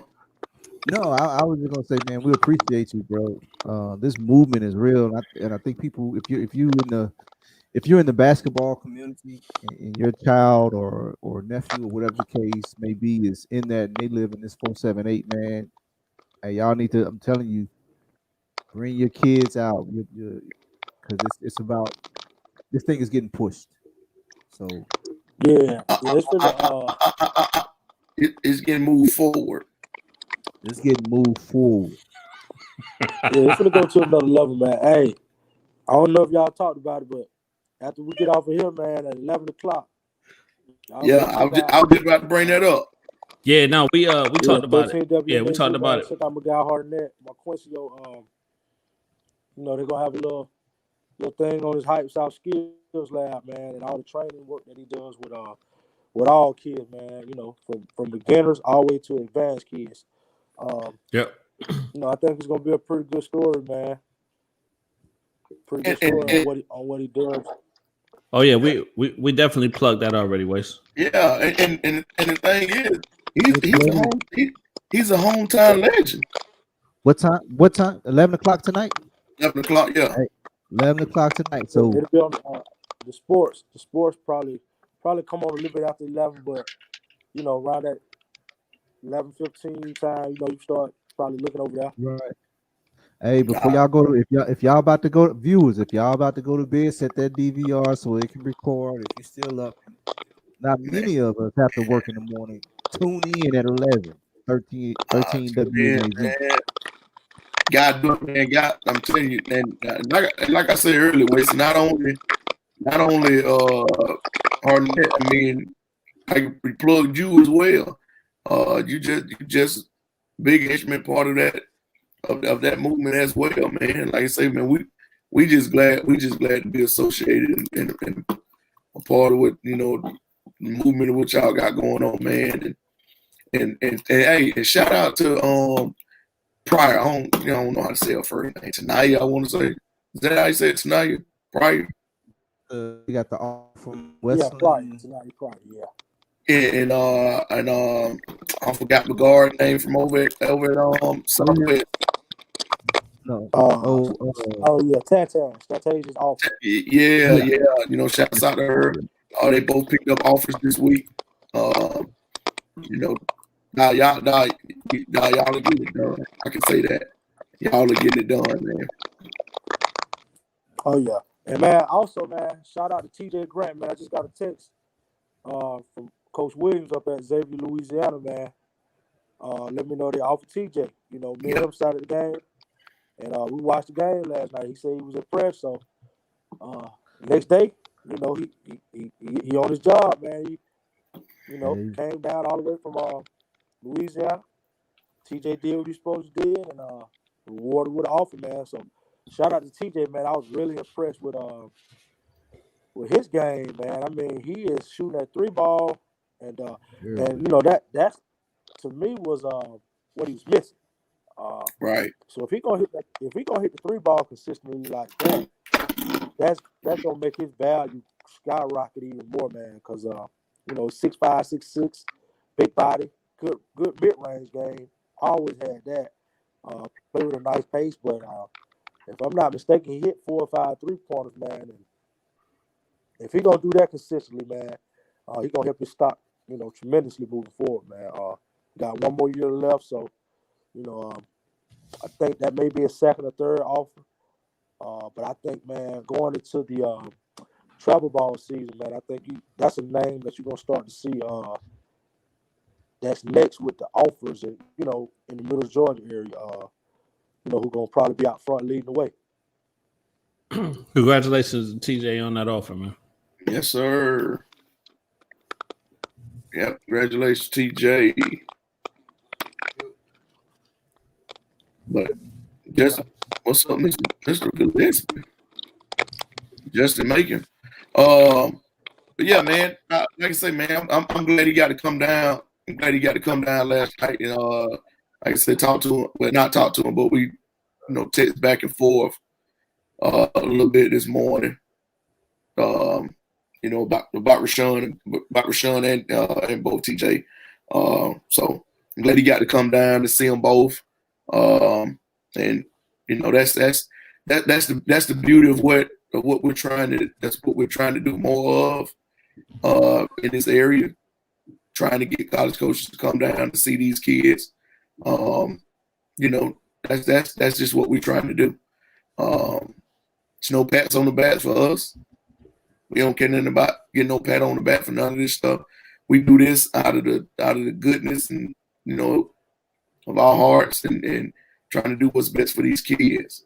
Or do we look for a payday? No, if you want to be technical, you're spending a bunch of money out of our pockets. Yeah. Yeah, I know the couple of events that we did have, we came out of pocket for those. Right. Facts. But yeah. Let me shout out the little man. What's up, Justin? Justin, you gotta go to bed. Go to school tomorrow. It's MLK Day tomorrow. Oh, you're right. But yeah, man, we're trying to move this thing forward, on the boys and girls side. It's much needed on the girls side, especially with this AAU stuff. Been doing a lot of research, man, and it's a bunch of games out of town, man, and they've been going.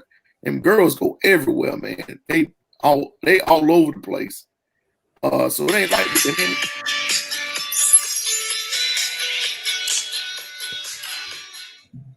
who that is?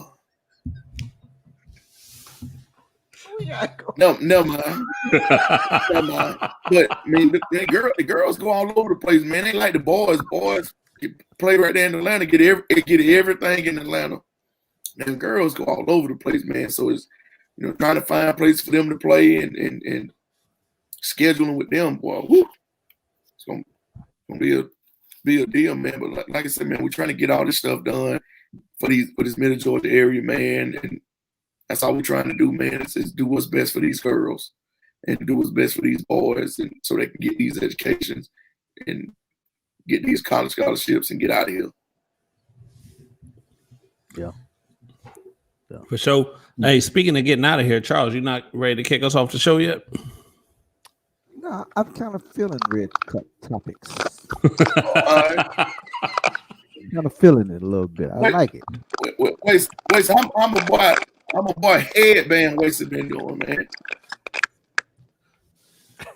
So, hey man, he just taking it, man, one game at a time, man. He been pretty consistent, man. He had one rough week, man. I think it was probably 2 weeks ago. He fouled out on 5 offensive foul calls. I think that's the first time I've ever heard of that one. Wow. And it is what it is, man. You had him kind of nice, but for the most part, man, he been leading them kids. They 10-4. They 10-4, 5-2 in the region behind Baldwin. They played Baldwin once. Baldwin beat them pretty good, probably by 20, 25 points. The second game got postponed, so they moved it to, if I'm not mistaken, January the 27th, something like that. Yeah, something like that, and then they'll play them again. But I think they're the top 2 teams in the region. So they kind of just waiting around. Like now, they had a couple games canceled, so they were supposed to play tomorrow, but found out the day that one got canceled, so they don't play again until Saturday. Try to call what time they play play? a couple games. What time they play Saturday? Wait. Weren't able to get anything done, so just working. What time they play Saturday? Okay. I said, what time do they play Saturday? Okay. What time they play Saturday? He said, "What time they play Saturday?" I have to look at it, man, because their girls been quarantined, so they've been pushing their game up from 3:30 to 2.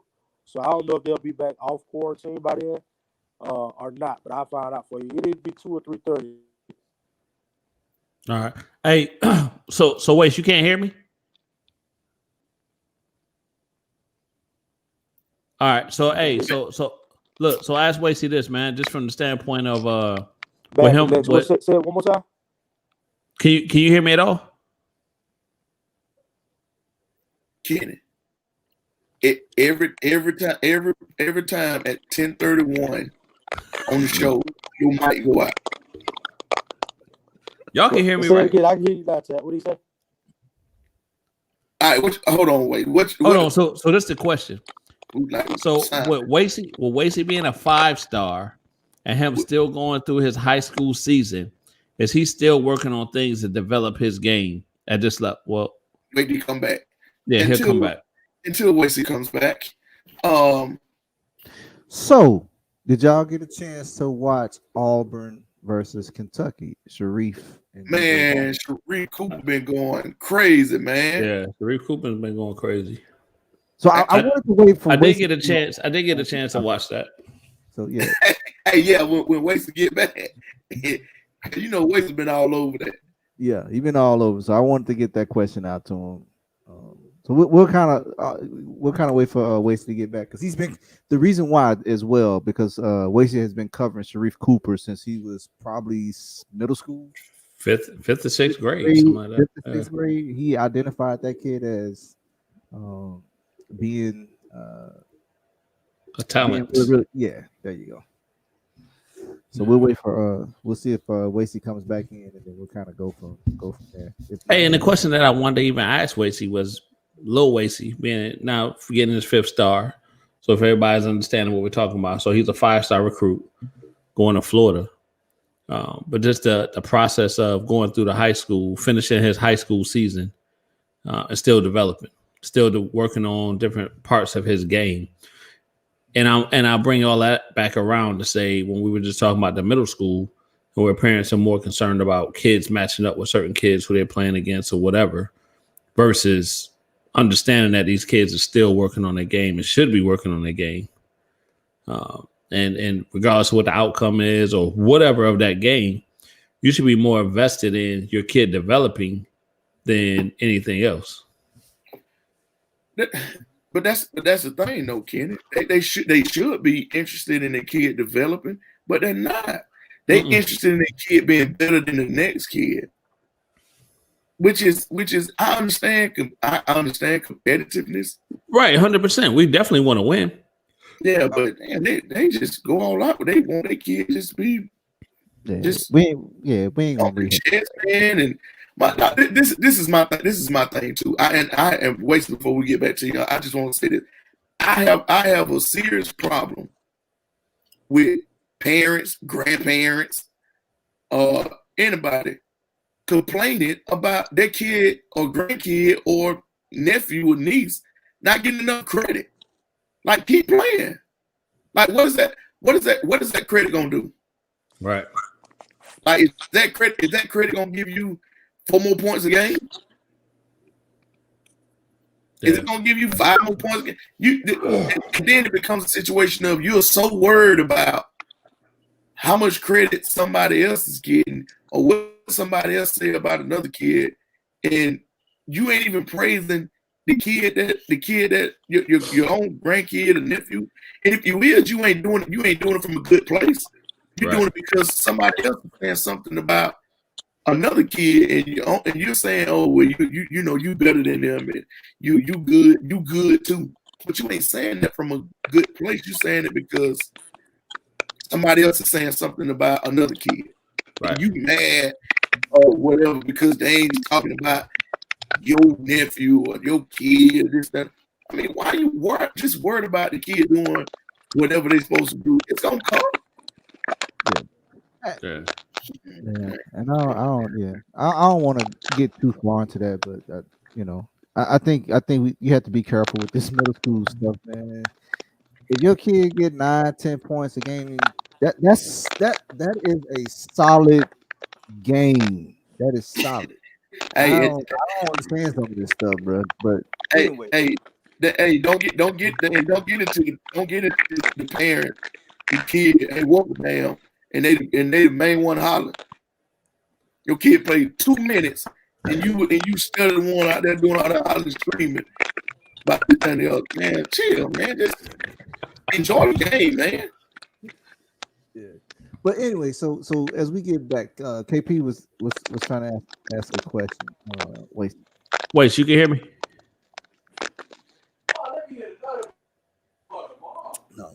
No. Man, hey, yeah, I got.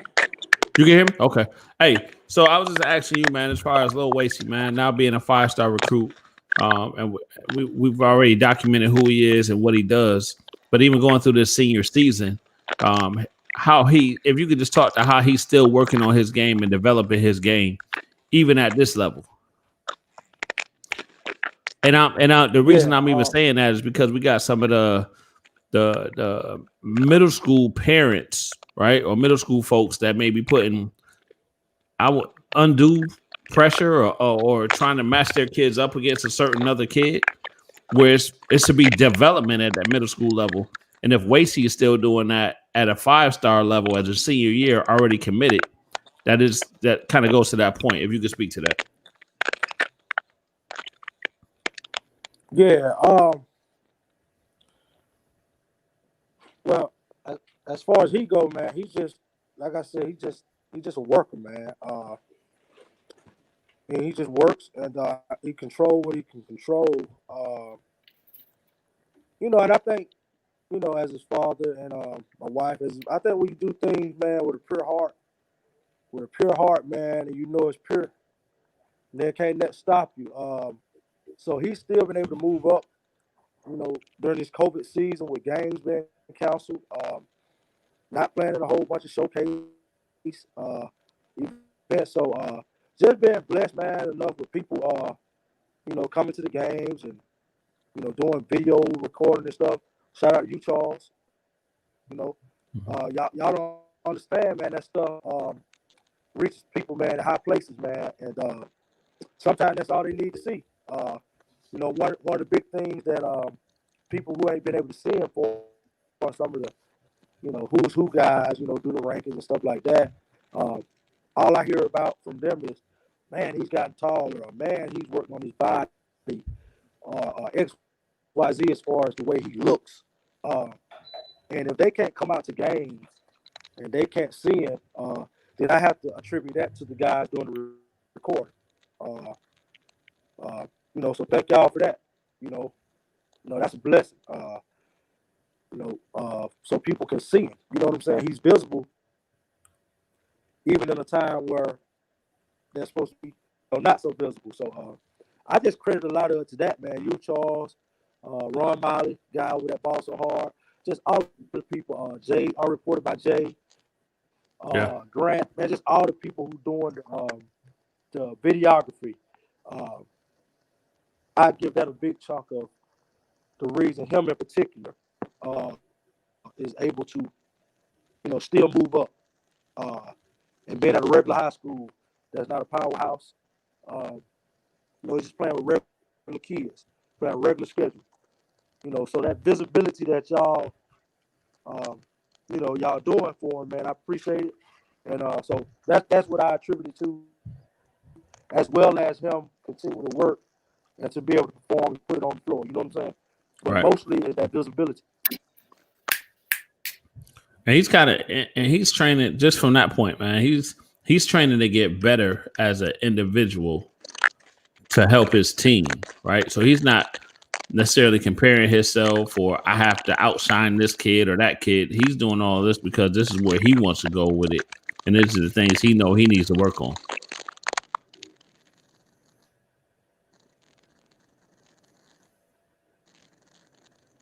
Yeah. Yeah. You went out again. You went out again. Can you hear me? We Hey, can't hear you. can you hear me? What is it? Go ahead now. I can hear you. To ask that, kind of make that comment, Tat, for me. What he's saying was, what he works on, he's working on as an individual to help his team, not trying to be better than another kid or what in the hell? I'm flipping birds so KP message can get over the way. Oh, man, when he's training individual help his team, not training to be specifically better than the next kid or think he's better than the next kid. Okay, man, from what I can make out, man, I hope y'all can hear me because y'all was a little in and out, but it sounds like you're asking what he's working on individually to help lead the team. Yeah. Yeah, and not based on another kid. Yeah. Right. Yes. So I just say for him, man, if y'all see like on a lot of stuff, man, to me this year he's even though his scoring numbers are up and all that stuff, I'm impressed with his attention to being a better passer. He's not necessarily in competition, like to break records and stuff like that. And or with another kid, he's like, he's just playing ball. So I've seen a big growth in his passing the ball ahead. He'll get a rebound. He's looking. Head is on the swivel. He's looking for the open man. And if his shot's there, he's gonna get his shots just because. But him, man, I think he's really, really paying attention to that detail. Being just been a better passer, man, been a better teammate. A lot of times, man, the kids, you know, if you watch it, you'll see like he may give it up to them out front, and then they might miss him. You know, when he get out in front, you know, he just keep clapping his hand and patting him on the back, and you know, and even in them times where I know he can get frustrated, he don't. And I just tell him to keep leading and try to show him because they watching. And then so like now, I think they've won like maybe 4 or 5 straight, something like that. And it's because now I see a ball popping ahead. Now it ain't just him, it's this kid, now the other kid. You know, it's popping ahead. So kind of like lead by example. You know what I'm saying? Yeah. And if they do that, they're gonna be dangerous. If they keep on playing that unselfish ball and just popping to the head, they gonna be a tough out, man, when the tournaments playoffs come. Yes, sir. Hey, how important is body language, man? Man, listen here, Ken. You done asked 4 straight. Oh, man. I got to get to my question, brother. You can't keep asking. Body language is important. My question next.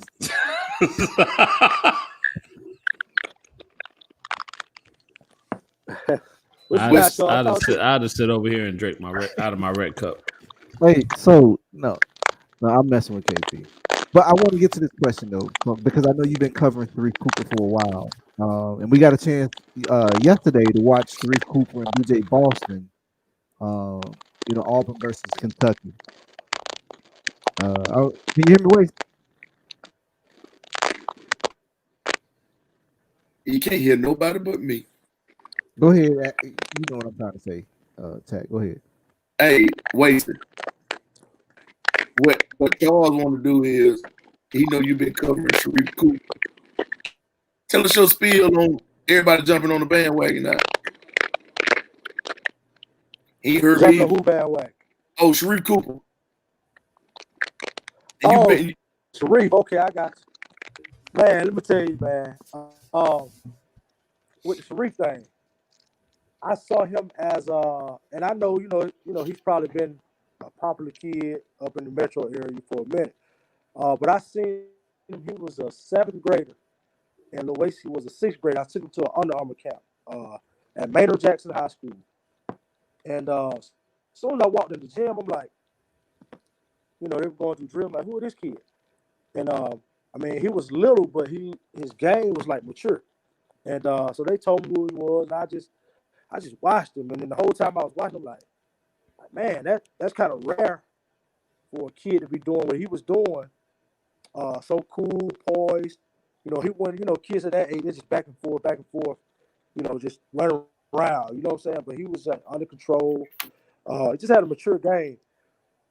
And so I knew then, I was like, this kid gonna be pretty good. And so I remember talking to him after the camp. And I was just asking him what his name was and stuff like that. And he was telling me, like, you know, I'm going to McEachern and all this stuff. So I just kind of watched him and followed him through the years. And I got some stuff, man. I did some tweaks and some write-ups on him, man, that probably dates back to like 2015, 2016. So I've been on the bandwagon, man, with Sharife, man. I've been a believer in him since middle school. But it's kind of crazy to see, like, you know, of course, he's just not getting eligible to play at Auburn. Had a little situation where he missed most of the whole, like, first half of the season, so to speak. So they didn't play, and I think he's played game.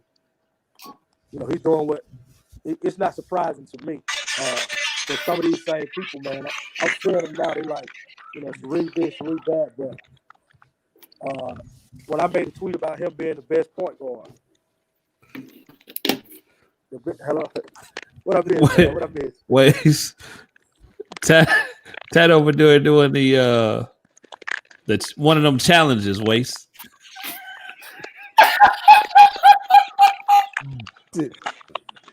Hey, you hear me, Waste? You heard what I said? I heard you said Ted was doing some kind of challenge. Yeah, he checking out the latest challenge. Come on, man. The phone went off, man. My bad. Waste. Go ahead, man.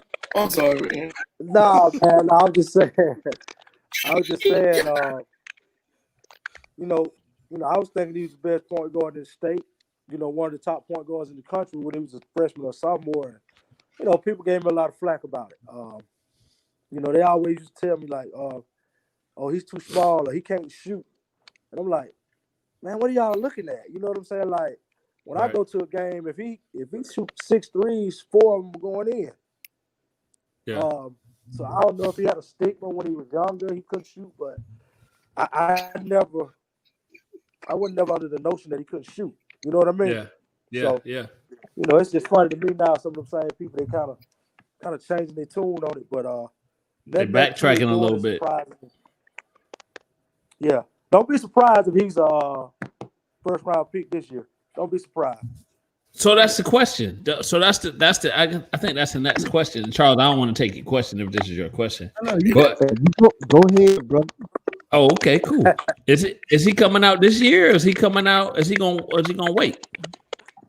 Well, the way he's playing, if he continue to play like I know he can play, he ain't coming back. He coming out this year. Yeah. And I think this year, it's a win-win situation for him because he's not going to lose a year eligibility no way. So why not play? And if I do play and play well, I may play myself into the first round, and that's exactly what he's doing. Right. So he's in a win-win situation. If he don't play well or whatever, you know, he can come back and prove himself. You know, I didn't play my half a season, but trust me, that kid won't be back. Okay. So then I'm gonna ask you a tough question, Waste. BJ Boston. Is he coming out this year or is he coming back? I think he's gonna probably have to come back. You know, some kids, you know, they projected to be one and done. I thought he would be a one and done. But I think it would be wise for him to look at being a 2 and done. You know, come back, see what he need to work on, because I'm sure he know by now what is, you know, what he thought maybe he was strong at, where he may not be as strong as he thought. Right. I'm pretty sure he know exactly what it is now. But for him, it probably would be wise to come back and give it another shot. You know, and that's a lot of time, man. When you go to Kentucky, man, there's so much pressure. Yes. For you to live up to the ones before you, right? Because they put them in the league, you know, 3, 4, 5 at a time. Right. And then they always got the next guy coming. So you kind of rush to get in and get out. And I think that pressure may be getting to him a little bit. Right. Just knowing, you know, I got to. This ain't a 4-year. When you go to Kentucky as a basketball player these days, that's not a 4-year decision. Right. That's more like a 2-year decision. Well, And, at the most, right? Is it the mental, or do you think the game's a little too physical for him? No. I think it's a combination, but I think it's more of the mental. I think it's more of the mental with the Boston kid because he was so highly touted. Projected lottery pick. You know, he played up there with Bronny at Sierra Kane. He was Mr. California basketball. You know, 6'7" kid, could shoot it. Just projected one and done. So, right. You know, once you struggle and then, you know, you start getting flack from fan base, you know, now all of a sudden they, you know, you're not, you know, they kind of turn on you. They fair weather. You know, they're fair weather fan. Yeah. So that kind of tough on the kid. I saw him make a tweet. So the tweet he made was basically, so to speak, you know, I'm paraphrasing. I don't need nobody to feel sorry for me. I can kind of handle it. That in itself lets me know that he hear the noise. Yeah. And as a 17, 18-year-old kid, you know, that's a lot of pressure, man. That's a lot of pressure. So I believe in the kid. I still believe that he's a pro. I think he, you know, has a couple things he has to clean up, polish up. And once he does that and focus on that, he's going to be fine. So wait, so how much does the school that these kids decide to go to affect that? You kind of spoke on it as far as like if you go to a Kentucky, that's typically a 2 years at the max and you out, right? But I don't know what Charles. That's your third question, buddy.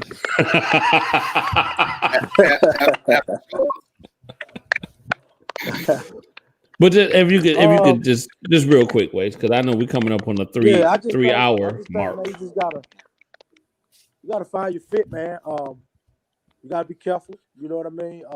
Because at the end of the day, it's all the business. Not just Kentucky. You know, wherever you go at, pressure on those coaches to win and to win now. So, Kentucky is just more under the microscope, because of the culture. With Calipari, he put him in the league, man. So theirs is probably a more pressure to get in and get out. But make no bones about it. Now, anywhere you go, you got a job to do. So coaches' livelihoods are on the line. So kids gotta keep that in mind when they recruit you. That's what they're doing. They're trying to get you right. there. When you get there, you got a job to do. And you got to do it how they want you to do it, and normally that's pretty fast. So we would say it's more pressure at Kentucky than it is at a Auburn or a Georgia. I would say yes, but Auburn is not too far behind. But yes, going to Kentucky is more pressure than going to Georgia or Auburn, in my opinion. Right. Because like a kid I don't call them that. I just say a couple kids on Georgia roster. Mm-hmm. In my opinion, they would have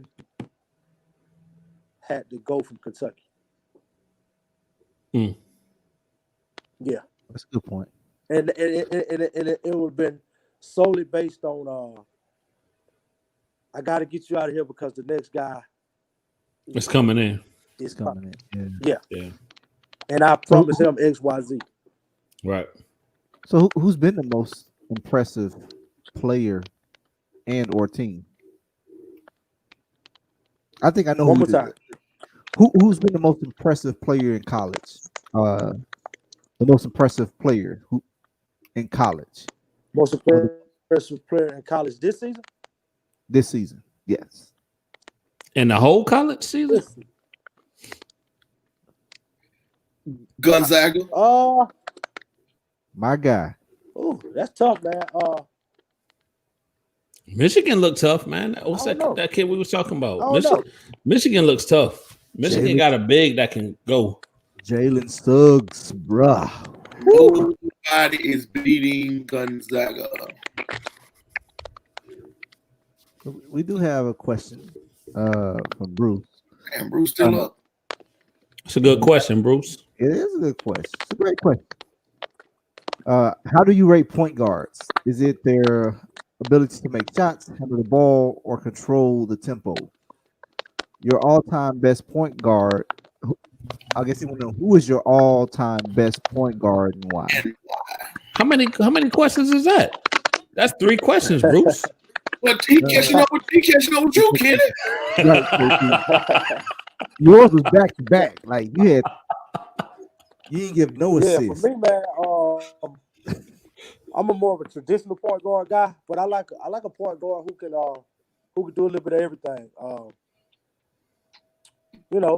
That can run a team first, can give you a bucket whenever you need it. If you need him to go get 3 in a row, he can do that. If you need him to put guys in position, he can do that. Guard a little bit. So, I like a guard that can not necessarily a scoring guard or not necessarily just a passer. I like a point guard that can do a little bit of everything. So I would rate them like my all-time favorite point guard is Magic Johnson. I think that Magic is known as a passer, but I think he showed that when you need me to go get 40-something, I can do that too. So that's why I like Magic. Magic can kind of he struggled with his jump shot early, but he, it was a little unorthodox, but he worked on it and he got better as he got a little older. But Magic, known as a passer, man, but I'm telling you, Magic can go get you some buckets if you need it now. Right. So that what I would say my point guards, I rate them those who can do whatever the team needs. Wasted, can you call on me? But y'all gotta stop. Go ahead, bro. Go ahead, bro. Oh, thank you, Waste. Hey, so I got a question. So, as an evaluator, right? This is something that I try to figure out, and I think Charles, me and you talked about this. Me and Charles talked about a lot of this stuff, as you can tell. But so at this level, at the grassroots level, at the high school level, does a point guard? What does a point guard have to show to identify as a point guard? Right? Because then we say we don't really want you to score, but scoring is what gets your name in the lights. It's a high level point guard. Yeah. Versus I'm running a team, because every evaluator don't have that same eye. So you as an evaluator, if you go to a game and the kid may not necessarily be putting up buckets, but they're running a team, how is that perceived?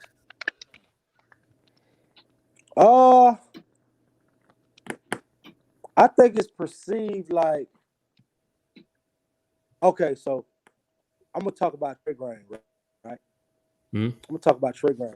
So I've been talking to a couple coaches about him, and they first thing they asked me lately anyway, what is he? Is he a point guard? I had one coach viewed him more as a off guard, combo guard, like off the ball. Mm.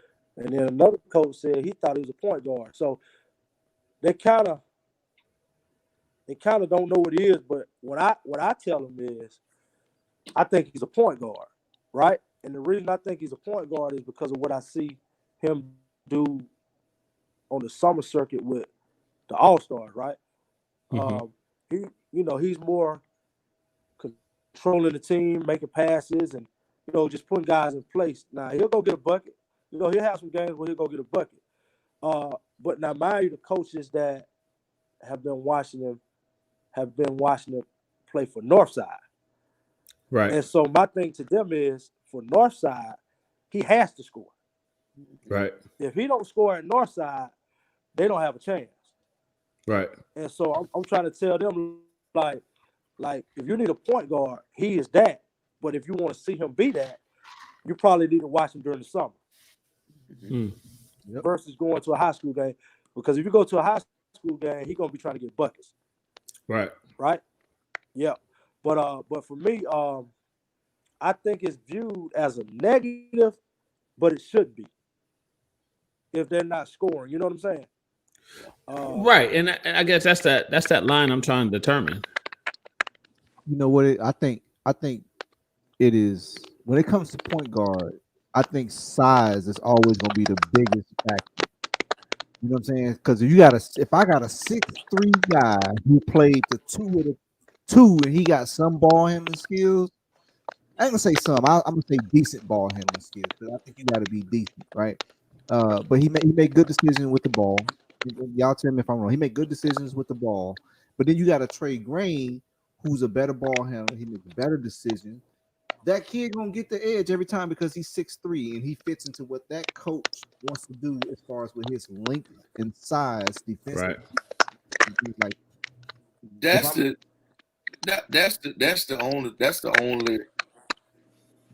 only knock right now. It's probably his size and COVID. 100%. I think that's the two, because you can't question his competitiveness now. Like Wasted State, he's able to run the team. He's able to score. He's able to defend. So he does all of those things, but he ain't 6'2", 6'3".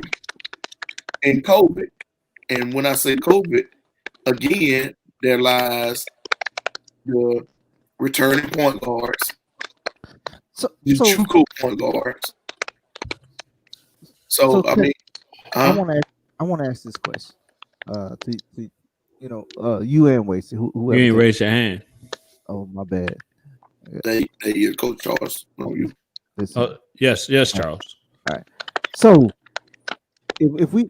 how many college coaches have y'all seen, or because you guys have been watching these players for a while, where they take a 6'2", 6'3" scoring guard, right? This kid is a scoring guard on his high school team and or a U team, but a college say, hey, we're going to take him and make him a point guard at a D1 level. How often do you see that? How often does that happen? Or have you seen that? Well, hey, Charles, I wouldn't even don't put a classification as level because I think that could even happen at any level, right? Or D2, D1, D2. Okay, D1, D2. That's fair. Yeah. Got it for voice. You said coaches that won't take them or will take them. So coaches that take a 6'2" shooting guard, his natural position is a shooting guard, right? But they take him into their program as a point guard for the one. I believe I haven't seen that a lot. I haven't seen that a whole lot. But I tell you another kid who I think he's a shooting guard, right? But his size say he's a point guard. Jacoby Owens, right? Yep. Jacoby Owens to me was a mid-major plus kid, right? He could flat out score the ball, but he needed the ball in his hand to do that, right? So he's more like a scoring guard, but not a point guard to me. Like he needs the ball to score. And I know a lot of schools that were willing and ready, like mid-major plus schools, they were ready to take him. And that was based on his scoring ability, his athleticism, and just the way, just him, his game. So that's a kid that I would probably put in that category, Charles, that probably naturally was a scoring guard, but they would have took him as a point guard. And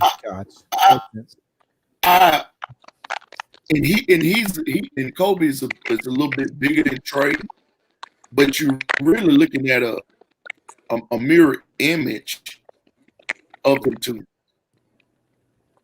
Because, like you say, Kobe is bigger than Trey, and Kobe is more athletic than Trey. But as far as the competitiveness and getting a bucket or whatever, then they're a mirror image of each other. Now Trey can play better. Trey can play better off the ball than Kobe was at the high school level. I'm talking about the high school level. Then Kobe did. He can play better off the basketball. It's like what you said. Kobe needed the ball to score. He wasn't as effective playing off the ball. But Trey is effective playing off the ball. So I mean, they're a mirror image of each other. I think Jacoby's athleticism put him in another level than Trey. Mm-hmm. Right. Because I used to be at some of those events back when they were, back when they were popping, up at Sean's, and I would see Kobe, man, Nelson to throw him alley hoop from half court, and he'll go put it on a 6'9" head, two hands, and coaches were sitting all around the court like, damn, I know Trey kind of athletic, but Trey, Trey infinite. He ain't gonna go catch no two hand, and still be going up. You know what I'm saying? So I think the athleticism piece is what separated them. But I can see, I can see what you're saying as far as them being similar as far as how they operate. Yep. So wait, I don't know if you want to touch on this. So you sent out,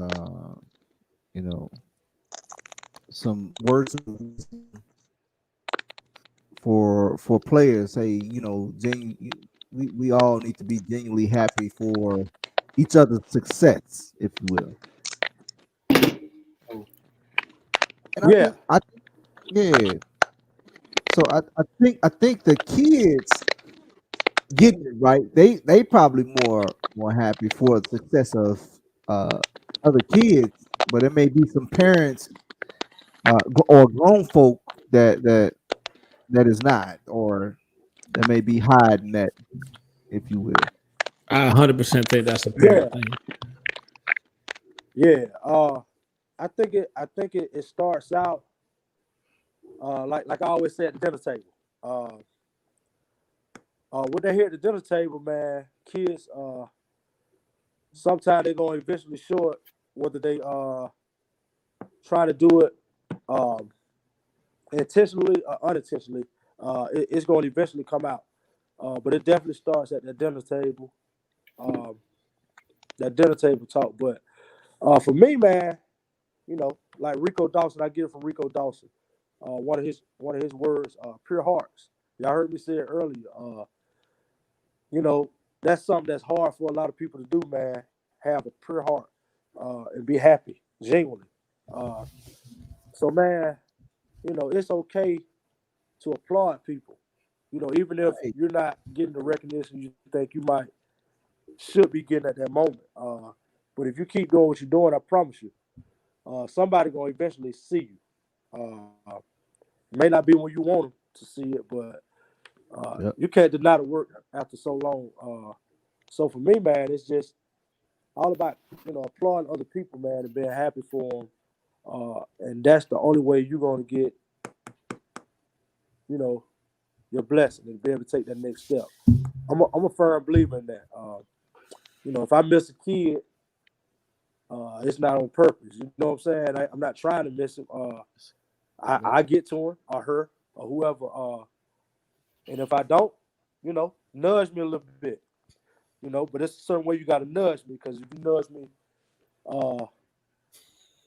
you know, if you do it the wrong way, then I might look at it a certain way. Right. Wait, hold on, wait. So you got to be nudged the right way. Yeah,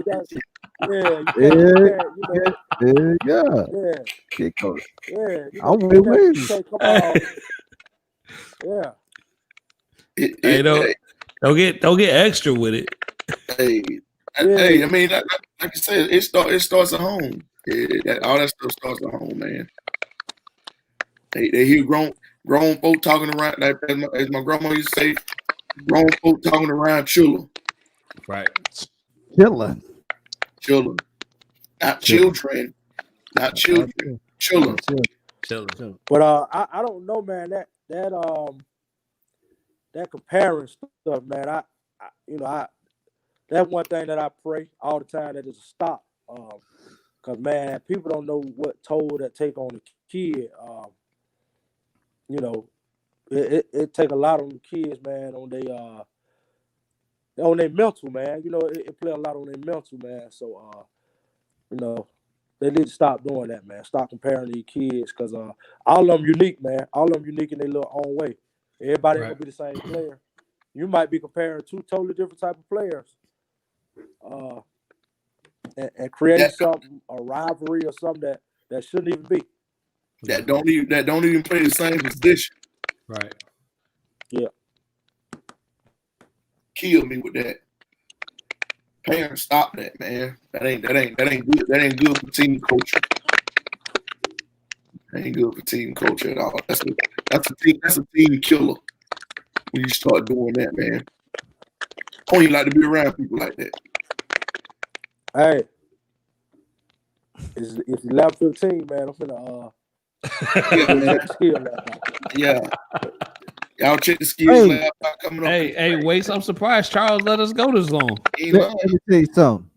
I like your I like your transition, Waste. Hey, it's 11:15. I'm about to go. That's how my transitions go. It's 11:15. I'm about to go. Yeah, your transitions go. Hey, y'all ready to wrap the show up? Yeah, man. This in mid. This. Hey, y'all. Hey, what y'all gonna do? Right. We off the air. We not. Yeah. But yeah, it has been 3 hours and 9 minutes, 10 minutes now. So let's close this show out, man. Go ahead, Kenny. What you got?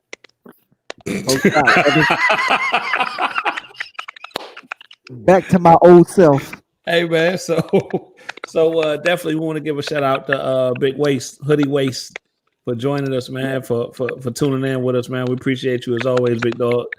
Look, we ain't gonna keep it long. We're gonna get out of here. Coach Tat, Coach Charles, we're gonna get this Red Cup topics popping. So viewers, make sure you log in, hit us up when we come on, man. If y'all want to talk about it, or hit us up, and we'll discuss it. Whatever it is. Yes. Yeah, whatever it is. Hey, next week, have your Red Cup topics ready. Yeah. Hey, Charles, can we get pictures of viewers with red cups? Can they drop their pictures somewhere? Yeah. Y'all send it. Y'all DM KP y'all pictures. And he'll send them to me. I'll put them up. Hey, DM. Hey, try to find a way to get them to us. We'll put them up, man. You hold your red cup up. But hey, look, man, we want to give a shout out to our sponsors as always. KPB Design, 619 Training, Happy Hydro, Hype South Skills Lab, Hype South Media. Like Wasey said, man, tune in. I got Channel 13 up right now. I'm trying to see if it's coming on. It hasn't come on yet. But tune in as soon as we get off the air to WMAZ 13 for the sports report, where they're going to be doing a feature on the Hype South Skills Lab. Before we do get out of here, though, man, I want to give a shout out or rest in peace to a friend of mine that passed away, Trevor Askew, Dread. Yeah. He owned a barbershop, man. Got the news today. It was sad. It was unexpected, of course. But just want to give a shout out to his family, man. Let them know that they're in our prayers. Definitely, it caught everybody off guard, man. So that's all I'm gonna say about that. Right. But other than that, Coach Tat, what you got before we get out of here? Oh man, just the same thing, man. Give a special shout out to Nelson, man. Nelson granddaddy passed probably about 2-3 days ago. So he was real close with his granddad. I had a chance to text with his dad yesterday. Yeah, yesterday. So I got a chance to text with Nelson himself yesterday as well. So just condolences to his family, man, and praying that they get better. Yeah, definitely, man. Shout out to Nelson. Coach Charles, what you got? Hey man, I ain't really got a whole lot. I just want to thank everybody for tuning in. We appreciate the love. We will be out and about. I know I was dealing with a little sickness myself. So things kind of slowed down for us, but we back at it. So y'all stay tuned. Yeah, definitely. Wait, you got anything else before we get out of here, man? Nah, man. Just like I said, just stay locked in, man. Off the dribble, man. Hey, Charles killing it with the video stuff, man.